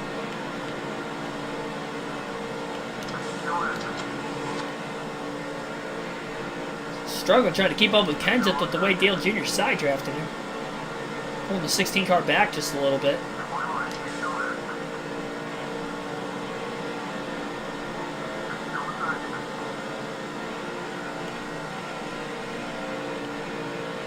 Biffle clips the apron going into the corner. Oh, he clips the 12. Slows both cars up. Kenseth gets away from these guys. Biffle down to block the 29 of Harvick. Junior darts to the inside of Newman into turn 3. Newman being Newman as he blocks there as well. Holding the 8, the 16, the 29, and the 0-0 up. They're losing Matt Kenseth. Massive run in the tri-oval. You're going to be 3 wide, though. Junior's going to get underneath the 12. Same time the 16 gets under the 8. might have had enough of a pull off of Matt Kenseth to clear both cars there into turn 1. What a move by Dale Jr. to go 3 wide up the middle for that spot. Be racing the 12 for position, not the 16. Biffle's turn to try to get by Ryan Newman. Hoping he's close enough behind Matt Kenseth to draft behind his teammate. He's going to clear the 8 of Earnhardt. Junior can give the 16 enough of a push. That was a great move by Biffle to get by both cars. And he is close enough here to Kenseth. He can draft with him.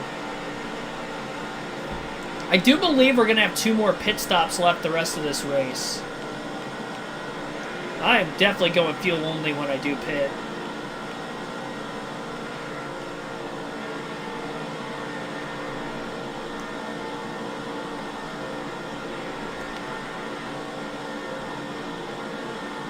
At 22 likes, be sure to hit the like button, subscribe for more daily NASCAR content if we have not already.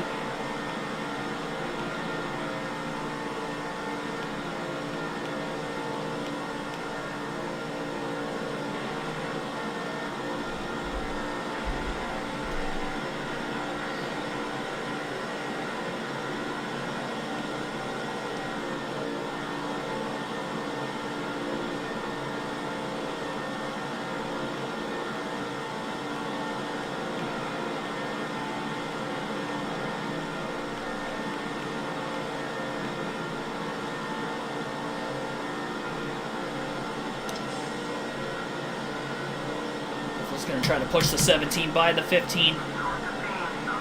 Ultra moving backwards. He was up as high as 4th in the middle of this green flag run. All the way into turn 3. Biffle pushes the 17 car.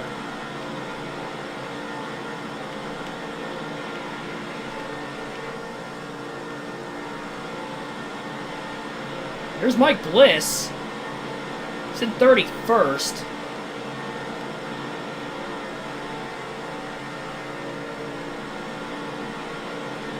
That would be the free pass position if Casey Mears didn't DNF when he crashed and flipped in turn 3, bringing out the last caution.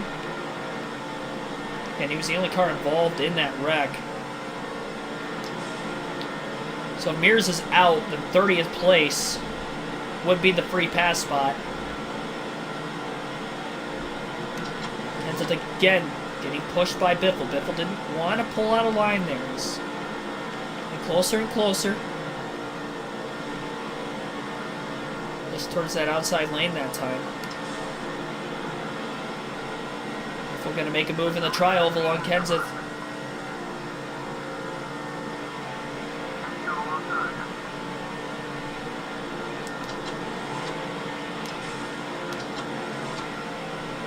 That's a pass on Bliss. For 31st.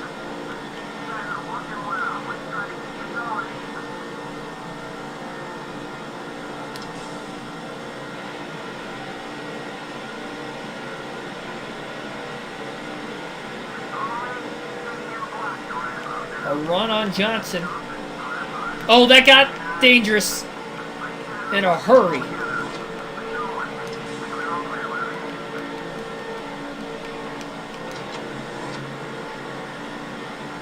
Contact between the 38, 16, and 48 getting into turn 3. They all hang on to it. We stay green. Biffle needs a caution, but if he's involved in any way, he can't get the free pass. A NASCAR rule. This game actually does keep up with that too, so not like I'd punish myself. I mean, that would be a way to punish myself, but involuntarily. Pushing Kurt, top 2. I mean, Edwards is just pulling away from Tony Stewart, Kurt Busch, and the rest of the field here.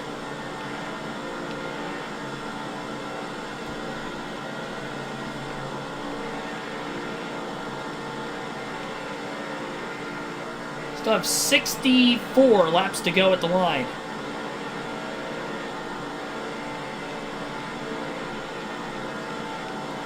Biffle is in the free pass position. long as he stays ahead of Mike Bliss. He's been drafted very well with his teammates during this green flag run. Quarter tank of gas left this point in the run. The more he drafts, the more he can save fuel.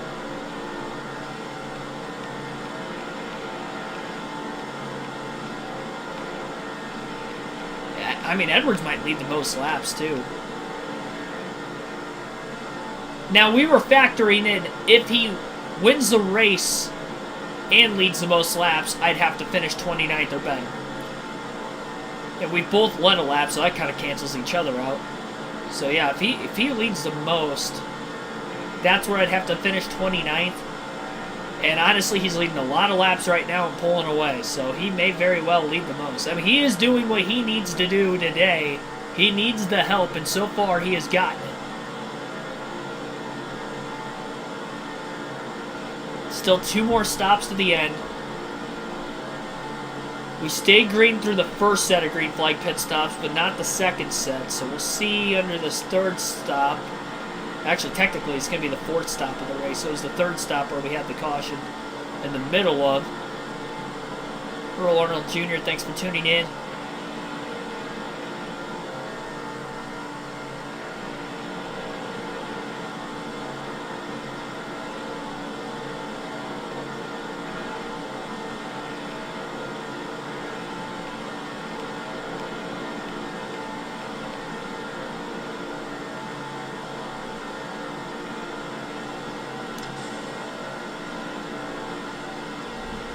Oh no! Bump drafting gone wrong there. Craig Biffle trying to push Kurt Busch.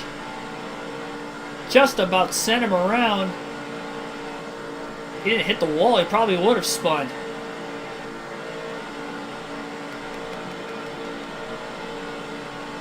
Steer Waltrip would state that's a teammate.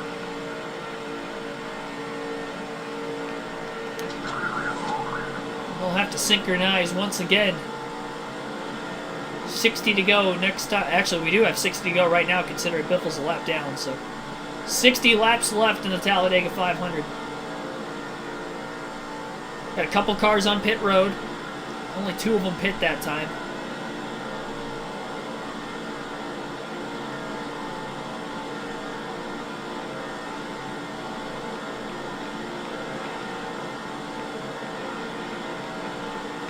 I swear this is not scripted, but this is looking like it could come down to the final lap, and unfortunately, Biffle's going to lose his drafting partner.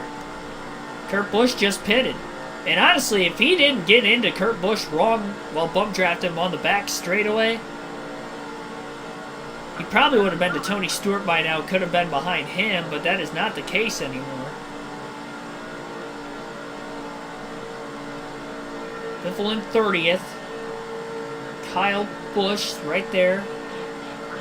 He was already a lap down. I remember that from before. So Biffle's still the free pass car.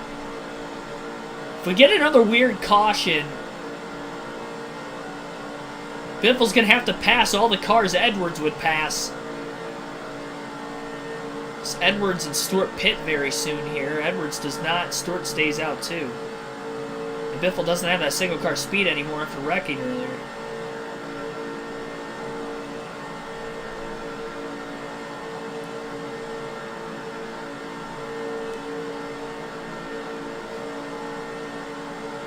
Oh, we got trouble! Carl Edwards! Oh, the race leader, the points leader is in the wall! And Biffle is going to get around him. He's losing a ton of spots. He just LePaged it into the... He just got LePaged by one of the cars that were coming out of the pits. Have you ever? If God wasn't on my side tonight. Stewart's going to pit. This will get Biffle back on the lead lap. Temporarily. Johnson's the leader. Lead change number 36. Oh, Johnson just got into him. And Kenseth got into the back of the 48. I think they got into Jeremy Mayfield, who was coming out of the pits. No caution there. No caution the lap before.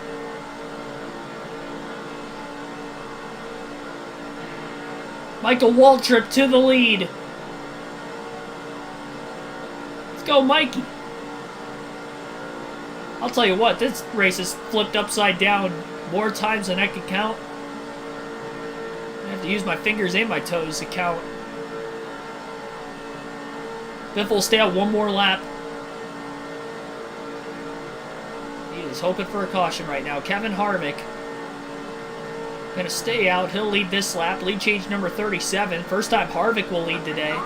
Waltrip just pitted, otherwise he could have led for the first time. There's another car in the wall. I think somebody else just hit another lap car. It's Kurt Busch.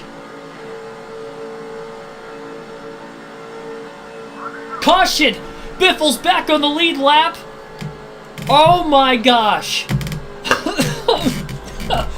I almost swallowed my tongue. Oh, big wreck. Big wreck. Look out. That wasn't the big one necessarily. Travis Quaffle wrecked. He ran into the back of Kurt Busch. He was on the outside. And then he spun, and Jamie McMurray ran into him. Somebody was down in the grass trying to miss everybody. I think it was Kyle Busch. Biffle could pit. Oh my gosh, we stayed out. We got the caution. We got past Edwards because he got LePaged. We had like 3 cars get LePaged in that transition. And now we can take tires. We don't have to go fuel only. 4 tires and fuel. We're back in it. We never say die. Never. Never say die. I don't know how many cars are going to be on the lead lap here. We might have more, we might have less with that caution. I have no clue. Than what we had before. It's our 4th yellow of the day.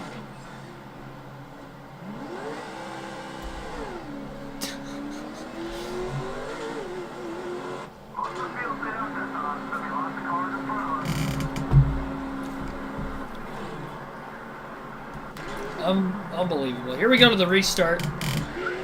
Dale Campbell, thanks for tuning in. Also, Tony Stewart will restart in the lead. Green flag back in the air. That's lead change number 38. One more pit stop still to go. 52 laps left in the race as we go green at Talladega. Nobody can make it on field to the end. There are just over 20 cars on the lead lap, it looks like. Edwards is actually behind Biffle right now on the restart. Oh my gosh, I cannot believe what has happened in this race, let alone in the last like 10 laps or so. I mean, this is insane. And we still have to survive. I mean, they are 3x3 up here off of turn 4. They are going at it. I'm honestly content with staying back here. I went from like, oh, we've got a caution. Likely for debris. I was going way down. I wanted no part of it. Dale Jr. just took the lead before the caution came out. Debris for Kenny Schrader. That's going to put another car back on the lead lap. So if there is 27 on the lead lap, as Mark DeMars in the chat states, then there would be one more car getting their lap back right now.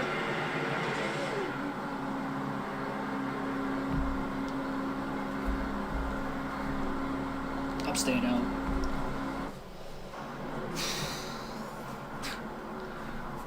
Yeah, this thing, it's not over for anybody.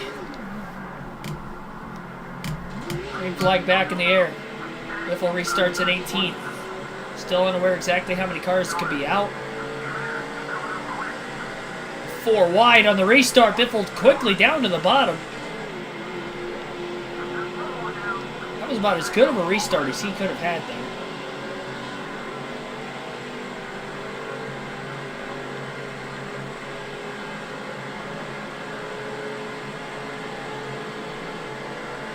We don't know if any of the lead lap cars might get around the, or the lap cars might get around the lead lap cars on the restart too. Dale Jr. though, first time he has led all day, he started very deep in the field. He has missed the accidents and what the best possible spot. I wouldn't be surprised if they were 4 wide up in that pack on the restart right now. I was thinking about taking fuel, but I knew we weren't going to make it to the end anyway. I didn't want to lose any more track position. So I don't know how many cars we have on the lead lap. And we have damage from flipping earlier still. So I need to have somebody behind me. There's not enough lap cars to line up on the inside of us to potentially get around either.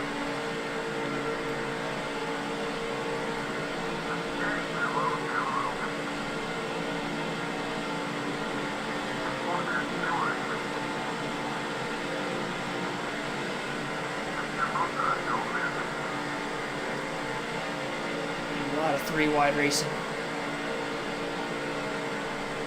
Scott Riggs down in the 10 car in the bottom. Nearly on the apron.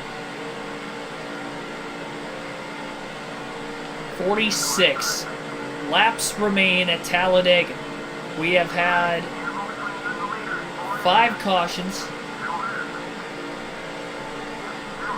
We may not have seen the last. We may have. We've had some long green flag runs today. We've cycled through green flag pit stops before. We've had a caution during green flag pit stops a couple times.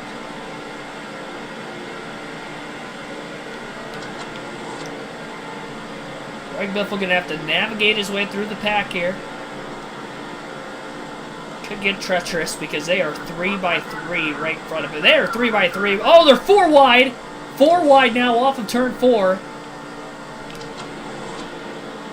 I didn't like the 101 being in front of me either. His icon was like right my way. I couldn't see exactly what they were doing in front of us. Everybody settle down! Try to win a championship, for Pete's sake.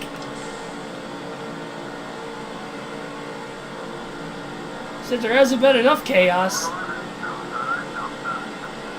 We did not win a championship our first season in the Cup Series in this game, so this is our last chance to do it. Got a massive run right now into turn 3. Not really much to go with it. Has to lift behind Kenny Wallace.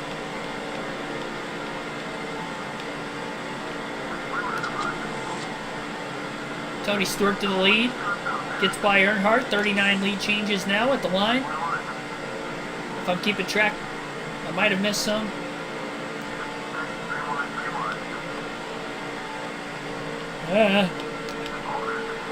I clipped the apron way too much going into the corner there. I'm glad I had Jimmy Spencer clear.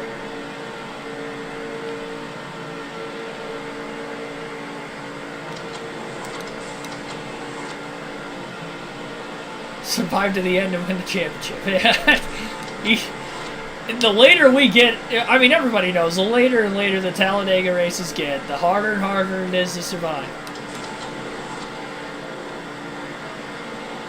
I mean, this is...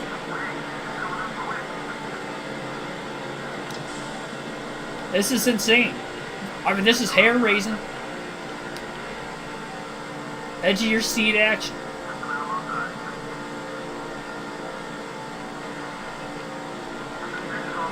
Better put your seatbelt on and pull your TV trays up, because it's going to be hard to stay in your seat here during this. I want a comeback from a lap down if we can win this race, too. From a lap down after flipping earlier on in the day, I mean, it'll be one of the greatest comebacks of all time to win the championship, too. I don't know how Edwards got in front of us, but he did. He is cycling back through. He obviously doesn't have much damage. I don't plan on blowing my tire.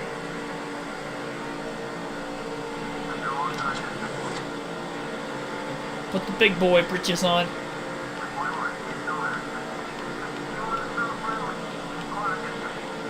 This is where the boys become men.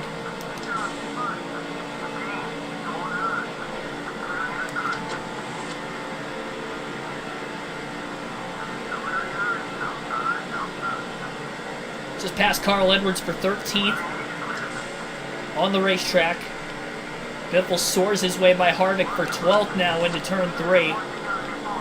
Picking him up and putting him down. I don't remember the last lap we led. Wasn't it like lap 60 something? 66, 64, somewhere around there? I mean, it's been like 80 laps since we've led. We've only led a few laps today. We led for like 2 or 3 laps. Well, I guess we were changing the lead back and forth. We probably led like right around a dozen laps today, if I had to guess. Give or take. We haven't led a lot. With Stewart leading a lot right now, I mean, that could take away Edwards from potentially leading the most. Which means Biffle could finish 30th or better and win the championship if Edwards doesn't lead the most laps, if Edwards still goes on to win. 3 wide pass to move past 2 cars for position, and Greg Biffle is now back in the top 10, up to 9th after being a lap down less than 30 laps ago, really. And he was in 34th about 30 laps ago, and now all of a sudden with 40 laps left in this race, he's going to get by his teammate Matt Kenseth for 8th. He's drafted behind Jimmy Johnson in the 48 car down on the bottom.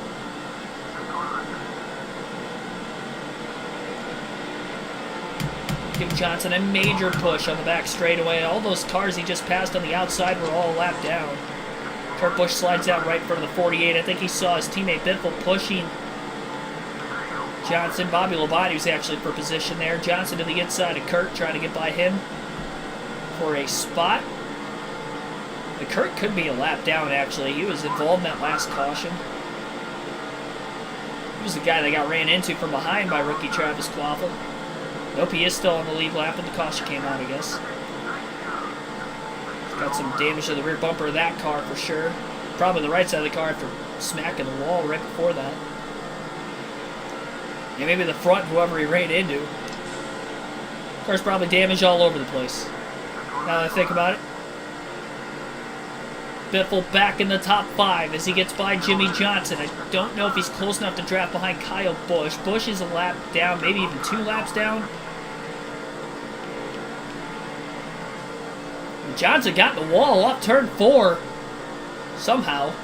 That's not good for Biffle because he doesn't have any help behind him anymore. Kurt Busch had to dive out of the way down to the bottom. He was able to do so, but he has lost the 16.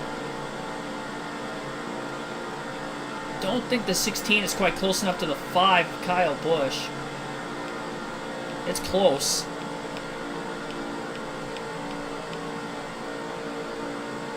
I think we're a little too far back.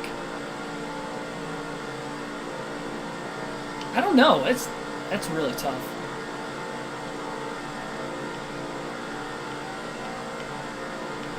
Yeah, a little too far back. 37 laps left this time by. That pit window is going to open to the end of the race here in a few laps. Probably see some drivers pit as soon as the window opens. I guarantee you I'm not. I've already been a lap down once. I don't want to be a lap down again. I don't trust that we've seen the last caution in today's race. We haven't alternated through the different camera angles yet today. We'll do that now. We got Kurt Busch in the 97 car right behind the 16 of Biffle. Biffle will move to the outside, let his teammate go for 5th. Kurt had a big run, and Biffle would rather follow him in line here.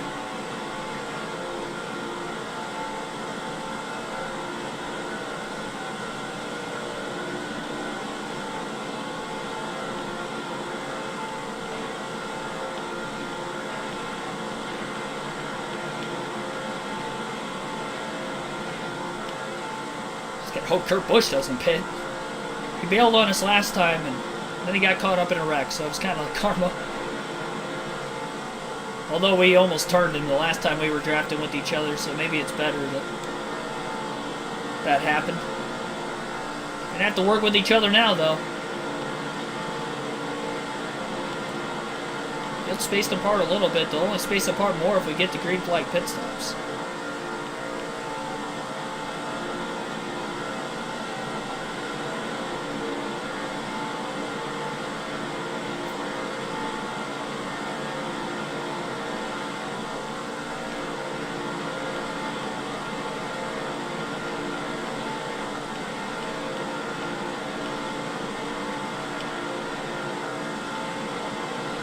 Kenseth pitting. Quite a few other cars pitting.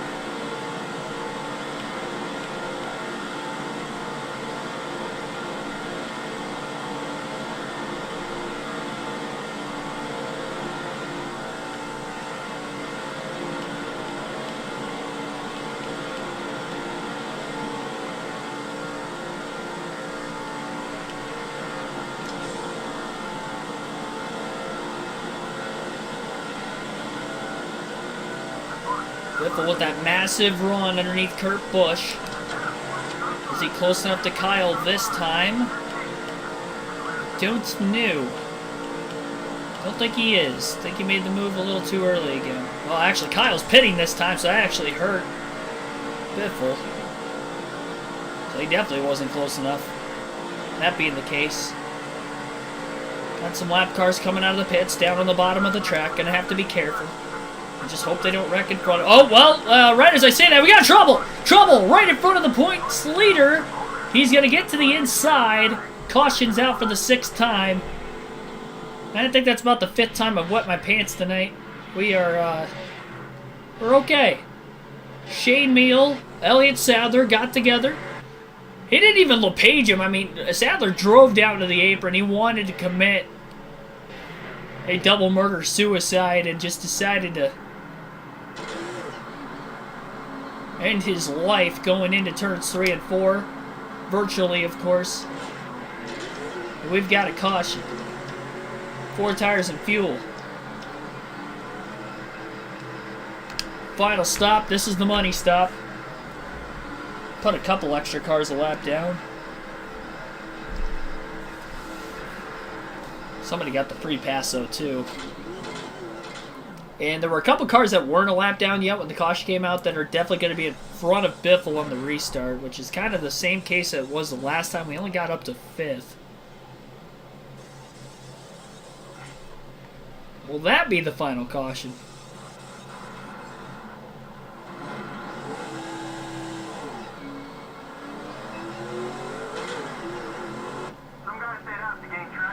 Matt Kenseth's going to be the leader.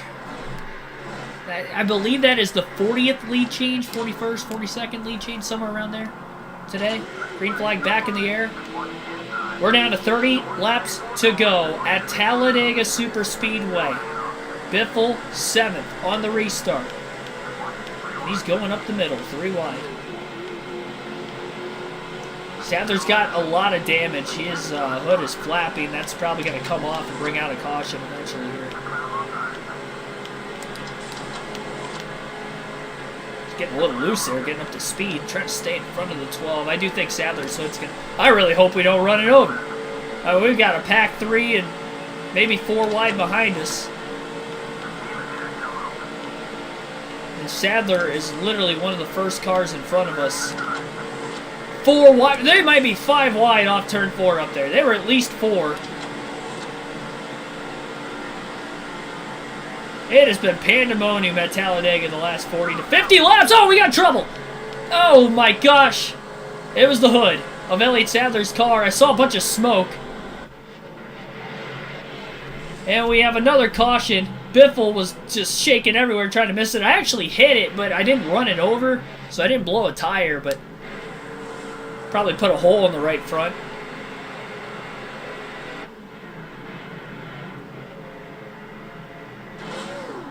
Then we'll have another restart with about 26, 27 to go. Caution number 7. Holy Hellacia.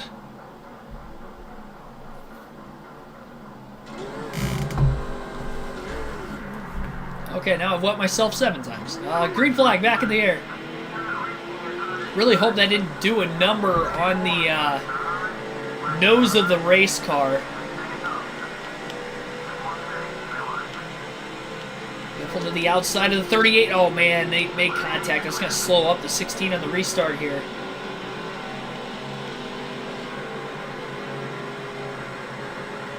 That's going to be crucial.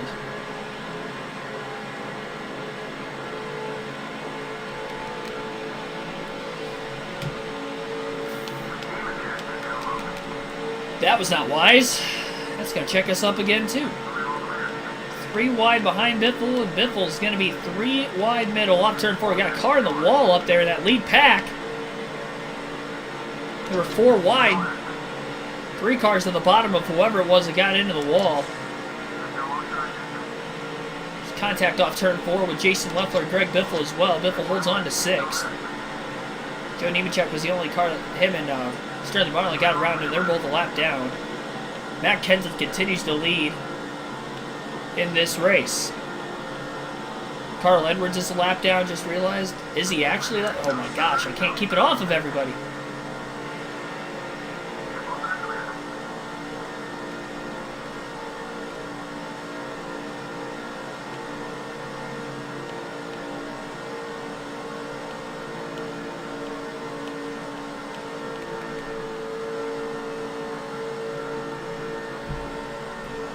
I'm going to need some drafting help.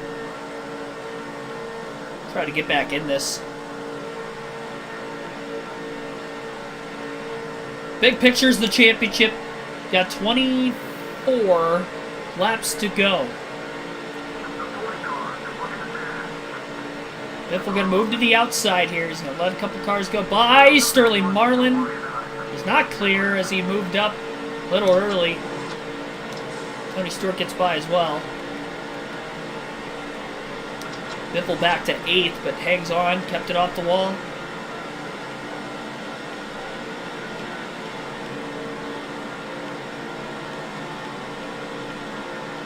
Come on.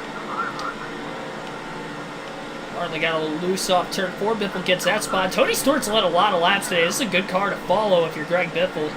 Stewart's won on tracks 2 miles or bigger in length 3 times this year for all 3 of his wins. 2 of them super speedways. He won the Daytona 500. He won the Pepsi 400. Maybe he's got a chance to win Talladega for his 4th win.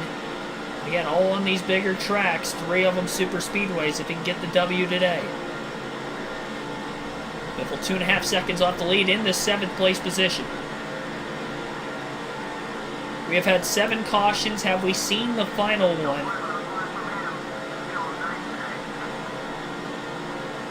Remember, we went over 60 laps caution-free to start this race today. Believe it or not, despite the caution amounts that we've seen today. We're not quite to the Busch Clash level yet, but I don't think we have enough laps left in the race to get there either. Especially with caution laps counting in this race. Stewart going up a little bit, trying to side draft. Biffle having to manage the throttle a bit more, trying to keep it off Stewart. A bunch of lap cars are getting by, though. Nobody for position yet. Stewart making the passes, though, and he's staying at least low enough.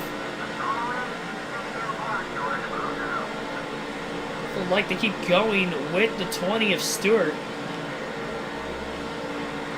I mean, I work at Home Depot, why not?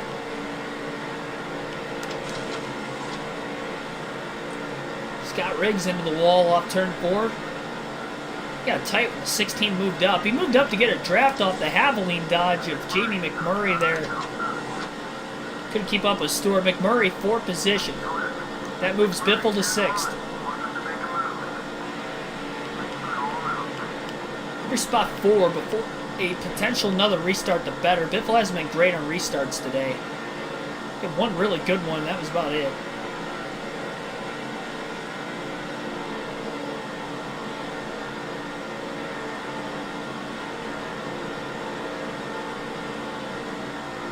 Clash put you guys to sleep, blew my vocal cords out. Not literally. Although it kind of felt like it, just without the pain.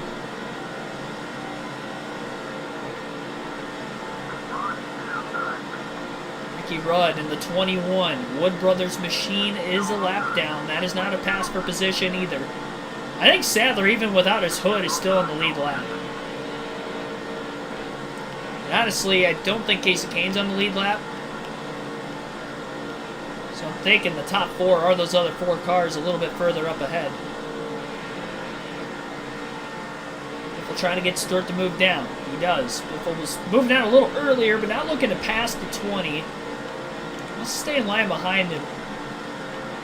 He's going to continue to work together, although Stewart's going to be tough to pass if he pushes into the lead, but got to get up to the leaders first. We have about 19 laps to go. This time by 1.8 seconds off the lead yet is Stewart and Biffle. Casey Kane down to block Tony Stewart. Kane's holding these guys up a little bit. Gotta hope these two don't pull away from Biffle. Biffle trying to win the race and the championship. and an immaculate comeback story when it looked like for just a little bit the championship was slipping away about 30 to 40 laps ago. You can go back and watch it if you don't believe me. You were not here for it. Lap 94, we had a caution in the middle of green flag pit stops. We had already pitted. We ended up falling a lap down. Edwards was actually leading at the time. Then was pulling away on the restart while we were running about 34th for a while, which would have meant that we were actually losing the championship battle for a good 30-40 laps. Until we got to the next set of green flag pit stops with around 60 laps to go, maybe a little less than that. We ended up getting a caution in the middle of green flag stops. We were a half a lap away from pitting, but the leaders that were still in front of us had already pit, so we were on the lead lap when the caution flag came out. Therefore, we were back in it. And now we have raced our way up to 5th. This is as high as Biffle has been since he has led, which he has not led in. There was an increment in time where he had gone about 80 laps in between laps led when he led around there. We're leading in the very early going, so it's led few and far between in this race today. Still trying to get the win. If Roush Fenway can win, it'll be 24 wins today for that organization on the season. It'll be 2/3, 66.7% of the, oh, really 67% if you just round up, of the races won this season. Definitely a NASCAR record. That's absurd. Well, yeah, percentage-wise, not necessarily by number of wins. Said Richard Petty had 27 wins himself in 1 year. And you got 5 drivers unable to do that combined.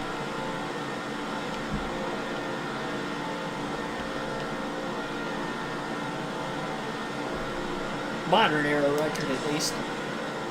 If we'll make it a run at Stewart to the outside. Gets by him for 4th. Edwards stuck in line. He's in the free pass position. He is dire need of a caution, assuming he's a lap down. Didn't realize he was. We'll find out for sure if he is. Yeah, he is. Edwards is a lap down right now. Biffle got to get around him. Sure as hell bet that Biffle's not going to let him get around us.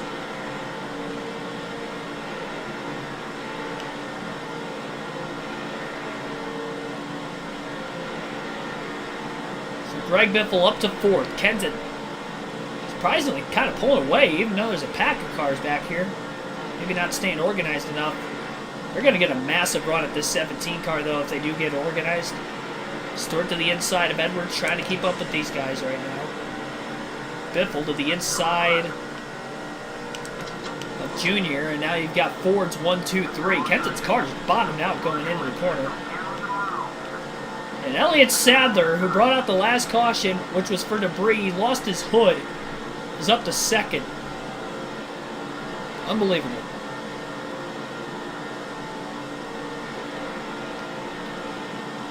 But we are down to 14 laps to go in the Talladega 500.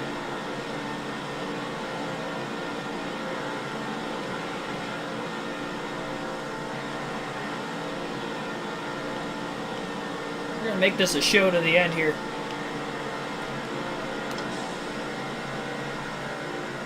Biffle to the outside of the 38. Going to side draft him a little bit. He's going to get to 2nd. Can he get to the lead on Matt Kenseth? Not quite. One kind of failed on him going into the corner. He pulled high just for a split second to see if the 38 would go with him. The 38 can't be a good push car, you'd have to imagine, or a lead car. Somehow hanging on in the draft as best as he can. Biffle to the bottom. He'll make it a lead change. He has not cleared the 17. Just ran his fastest lap of the day with 13 to go. A 48.197.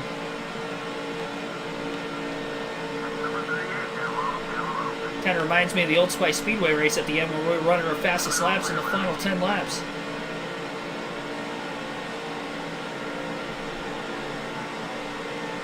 Sadler molds in line in 3rd. 1-2 at the front of the field for Roush Fenway Racing. Biffle leads. An official lead change at the line this time for the 16. And you got the top 5 in one pack right now. That second group still trying to catch up. And then you got a lap car of Carl Edwards in here as well. He's willing for anything to happen to win this championship.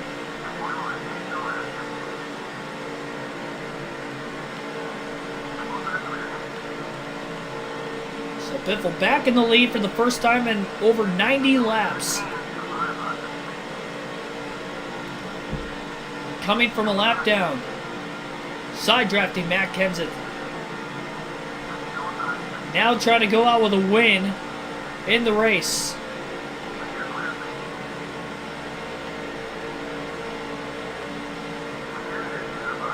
When is NASCAR 7 happening? Once we get done with all the truck and Busch Series stuff for NASCAR 06 yet. Then we'll get those polls started. I haven't even bought the game yet either.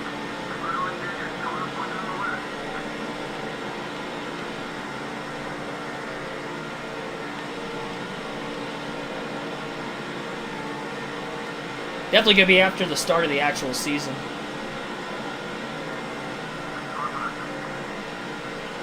Biffle going low. Points paid season. Back to the lead on Kenseth again. It's a good thing that caution came out and allowed us to take tires, because I was probably going to take fuel only trying to get some of that time back.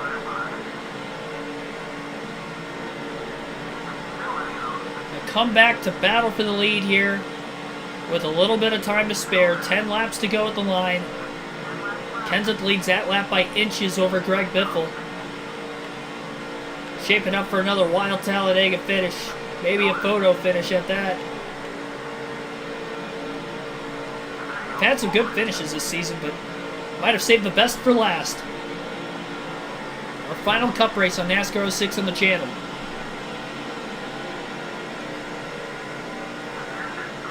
We're trying to get back on the lead lap.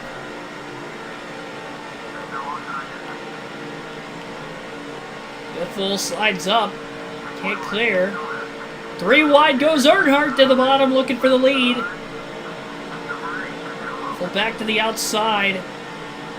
This is getting tight. Both the championship competitors are in this pack. Edwards and Biffle. 9 to go at the line as Kenseth. He's holding on strong out in front, trying to hold back his fellow 2000 rookie. Current and real-life Hall of Famer Dale Jr. Jr.'s only led one other time today. He's going for the lead down on the bottom of the racetrack. Biffle pulls way out. 3 wide for the lead. Into 3 goes Biffle. Can he get by them both? Maybe. Maybe not. That was close. He is going to get around them all.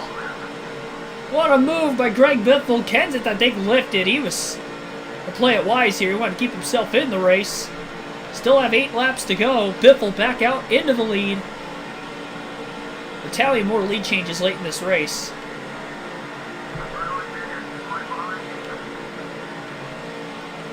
What an event. Everything we could have imagined from the start of the season, having Talladega as a season finale. The championship may not come down to the line unless the 16 does something stupid here in Rex. Not sure how many cars exactly are on the lead lap. I mean, even still, though, Edwards is far enough back with being a lap down that even if Biffle were to crash, as long as he doesn't DNF in the crash late, he'd be alright. And Sadler without a hood leads. First time since he wrecked and lost his hood. He didn't really wreck, but he picked up enough damage, obviously, to lose the hood. That's going to be choking the motor off, even more than just the restrictor plate. That second group's starting to catch this lead pack, by the way. Another 5 cars. Since the runs weren't big enough. Greg Biffle couldn't get by Sadler on the top. He'll try it on the bottom. And he'll be clear into turns 3 and 4. And he might have been clear. He didn't move up all the way, and Sadler's going to stay on the outside. And again goes Dale Jr. towards the bottom. 6 to go. Remember, caution comes out with 5 or less laps left. It could end the race. That's 7 yellows today. That'd be kind of a terrible way to end the season. What is a good race to end the year? The championship and just race purposes here. Biffle trying to come back after flipping and falling a lap down to win. He's already come back to take the lead a couple times in the late going. Now he clears Sadler. He was going to make sure he was going to clear him this time. As soon as he had the chance, he pulled up. Tony Stewart back in it. Biffle blocks him to the bottom. Junior trying to get a run underneath the 20. Can't do it. Ducks back in line. 5 laps to go for Biffle to win the race in the championship at Talladega.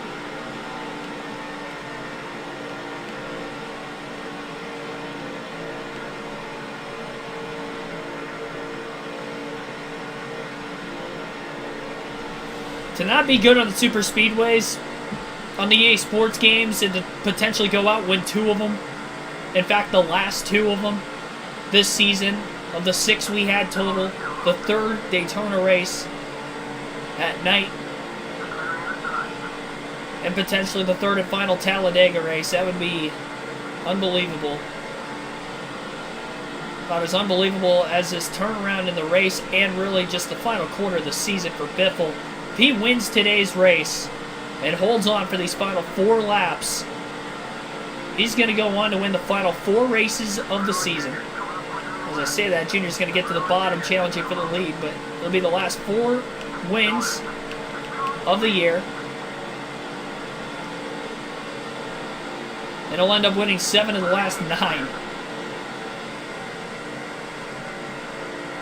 6 of the last 8. Or I should say 7 of the last 10 and then 6 of the last 8. Back and forth. Kenseth looking low.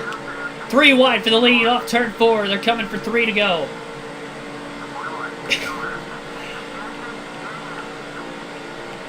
Oh my gosh. Biffle's trapped right now. He's going to find a hole on the outside. Ryan Newman, I believe, is catching up in the 12 car.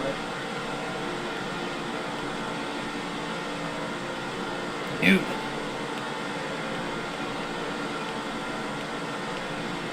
Biffle boxed in.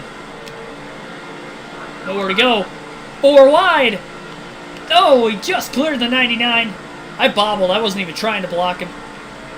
4 wide, splitting. Kenseth thinking about blocking Biffle. Might have been clear. Biffle's going to block the 20. These guys are all over the place right now. Sadler back underneath the 16. What a battle for the lead. They're coming for 2 to go. 3 and 4 wide. If only Edwards had a shot at the championship still here. Unfortunately, he's a lap down, but that would... I'd probably pass out. I'd probably faint before we made it to the end if that was the case, but what a race here. Can't not get excited for this still. Biffle's in 4th. He is by no means out of it. Trying to find a way around Stewart. He's going to be able to. Follows Sadler. Kenseth's going to maybe throw a block on Biffle again into 3 and 4. He does. They'll be coming for the white flag this time by. Biffle's back into 2nd. Kenseth standing on the throttle, trying to pull away here. Is he getting out to too big of a lead as they enter the front stretch for the 2nd to last time? 1 lap to go in the Cup Series on NASCAR 06 on the channel. And Biffle going to have to go for a last lap pass for the win on his teammate Matt Kenseth, who can potentially get the 24th win for Roush this season. Biffle slides clear of the 17, a deep dive into turn 1. Now he's got a block for 3/4 of a lap. And the championship and the race win will be his. Blocking the 17 on the bottom. Checking Tony Stewart towards the outside. He didn't have as big of a run as I thought he did. Biffle's going to get back to the bottom into 3 on Kenseth. Is Tony Stewart going to get enough of a push? Sadler's not going with him right now, at least. Stewart's side drive from the 17 enough. He's pulling him back. Biffle blocking both lanes off of turn 4 into the tri-oval. One final time. Kenseth's going to go all the way down to the bottom. He's got a run on the 16, but it's not enough. And Greg Biffle will win the race in the championship at Talladega. He wins the final 4 races of the season to win the title. Unbelievable. And the races we had to do it in, especially those final 3, Dockside, Old Spice Speedway, and surviving Talladega. After flipping about 80 laps in, maybe a little less than that, but after flipping, falling a lap down, looking like the championship was slipping away, when Edwards was leading in a complete 180 in the final, 50, 60 laps of the race? Unbelievable. And Greg Biffle, for the first time, is a NASCAR Cup Series champion. My bicep is twitching. Need like those muscle relaxers. Relaxers. Not lactating. Out of my arm. I don't know why I said that. Greg Biffle wins the championship.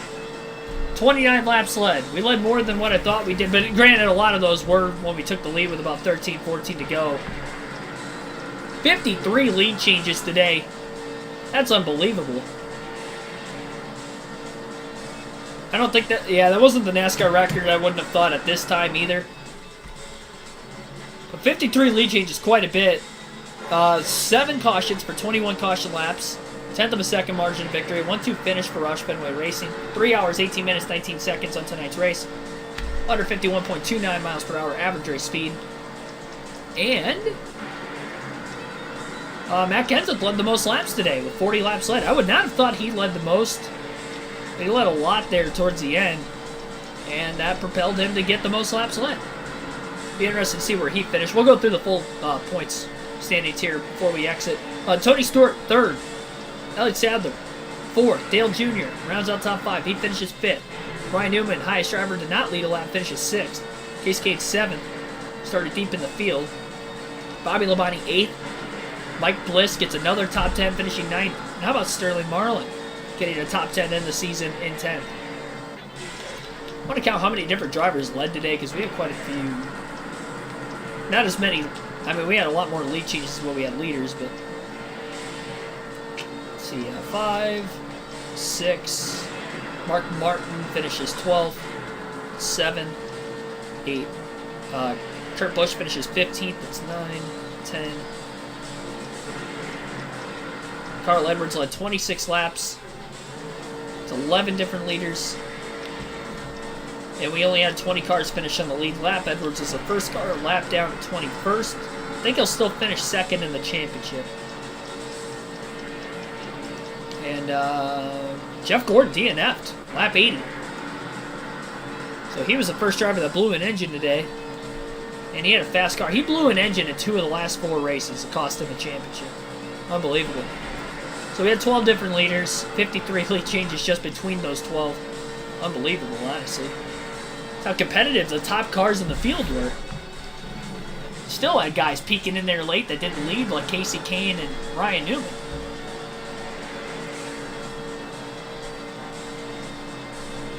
Terry Labonte also blew an engine. Michael Waltrip blew up late in the race. I saw somebody else sitting on pit road. Tough break for him. He had a great day up until that. Could have had a top 10 finish.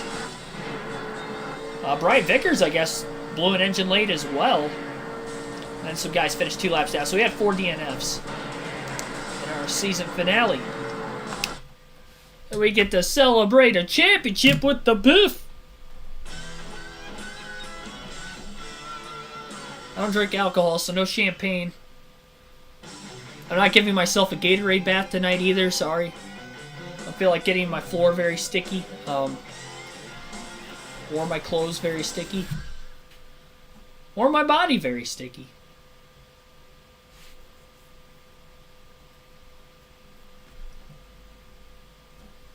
Unbelievable.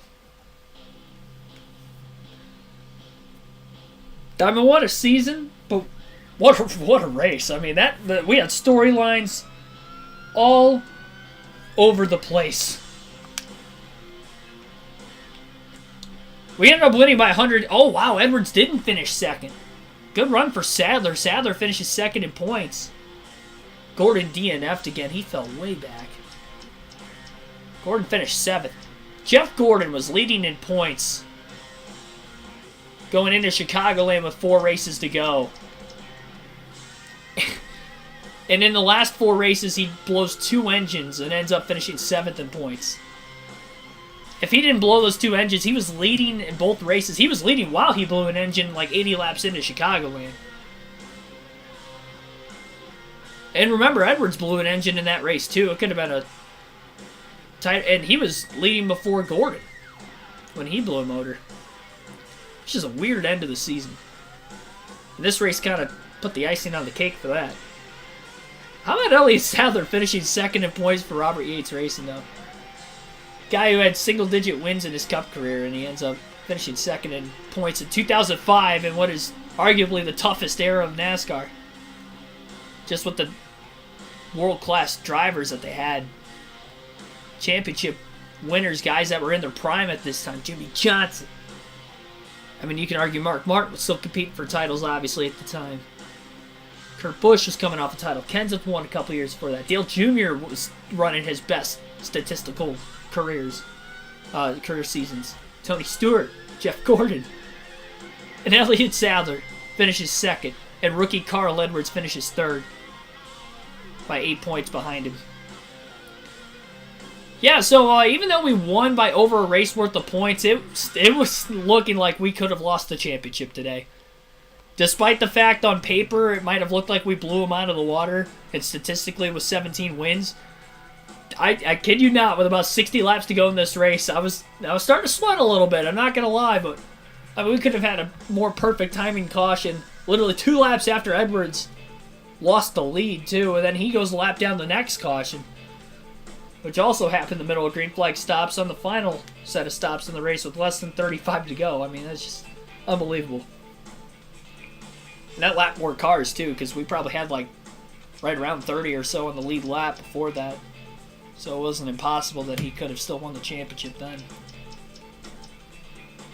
Who else? So Gordon finished 7th. Kenseth ended up 8th after finishing 2nd, leading the most laps today. Mike Bliss gets a top 10. Underdog of the season, Mike Bliss. I have statistics, too. Alright, so with Greg Biffle winning this race, we led 29 laps. Let me add that real quick.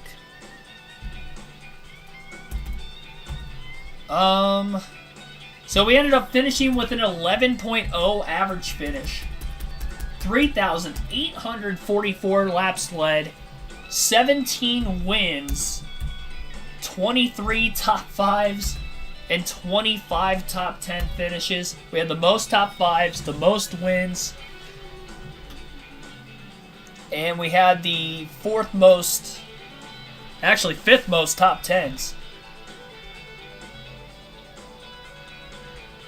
Jimmy Johnson would have gotten one more, so that would have put him above us. Sadler, Edwards are already ahead of us. Elliott Sadler ended up with the most top 10s this year, 27. Because Edwards didn't get a top 10 today, and he was tied with him. Second in points, only 1 win. 17 top 5s for Elliott Sadler, 27 top 10s.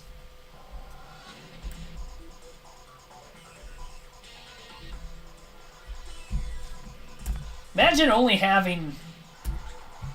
I don't know what I did there.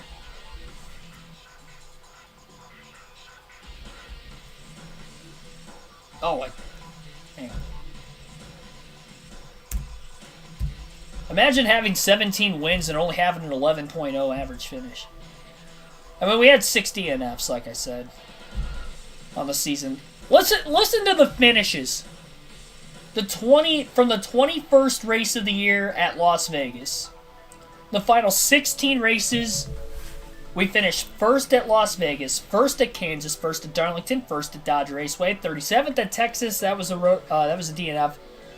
Texas Road Course was 37th. Texas Motor Speedway Oval, 27th. 4th in California. 19th at Atlanta. 3rd at Infineon. 1st at Phoenix. Our last DNF was a 38th at the Phoenix Roval. And then the final 7 races of the year. 1st at Daytona night. 1st at Bristol night. 3rd in the Southern 500. And we led 315 laps of that race. Like, we could have won that one. 1st at Chicagoland. 1st at Dockside. 1st at Old Spice Speedway. 1st at Talladega. We won 4 of the last...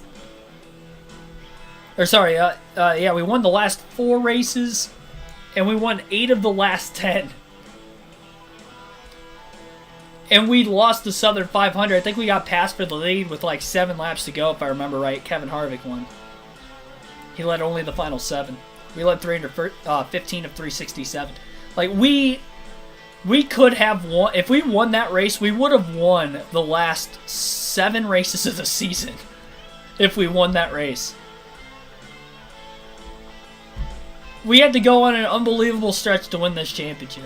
I mean, we probably could have taken away one of those wins in there and maybe DNF'd an extra time. We ultimately would have won because we won by 186. But, I mean, we damn near had to win 6 of those 8 races to get to where we were. To win the championship, we had to win 6 of those 8 races. And that was even with Edwards blowing an engine at Chicagoland, Gordon blowing an engine twice in the final 4 races. Like, with that, we would have had to win 6 of those 8. And we won 7 of them. Almost won 8. Unbelievable. That's going to end the stream. Hopefully you guys enjoyed not only tonight's stream, but hit the like on the stream just for the season in general. It was a great time playing this game with you guys. We still have Truck and Busch Series races over the next week and a half on the channel of this game. But the Cup Series, this is it. And what a race to end it on. It was fun. That's why I put Talladega's championship on this custom schedule season. We have had that 3 times on 3 different NASCAR games. We had it on NASCAR Heat 5, this game, and I think... no, that was it, because... Yeah, NASCAR Heat 5 Xfinity Series, NASCAR Heat 5 Cup Series, and then we had it on this, too. So, yeah, I mean, we've had good championship races every single time. The Xfinity Series Championship on NASCAR Heat 5, you'd have to go back and watch it. Literally, all 3 drivers... the last 12 laps of the race or so were battling for the lead in that championship 4. That was fun. That was probably the most stressful finish of them, but this one, from the race side of things midway through, it was probably more stressful. Just because of knowing the point situation and how it was looking at the time. We were actually behind. But appreciate it, though, as always. See you guys tomorrow night. We'll have a NASCAR 6 Truck Series doubleheader, IRP UPS Speedway. That'll start at 6 p.m. Eastern Standard Time. Hope to see you then. Thanks for watching, everybody. Have a good rest of your Tuesday night. Have a safe one.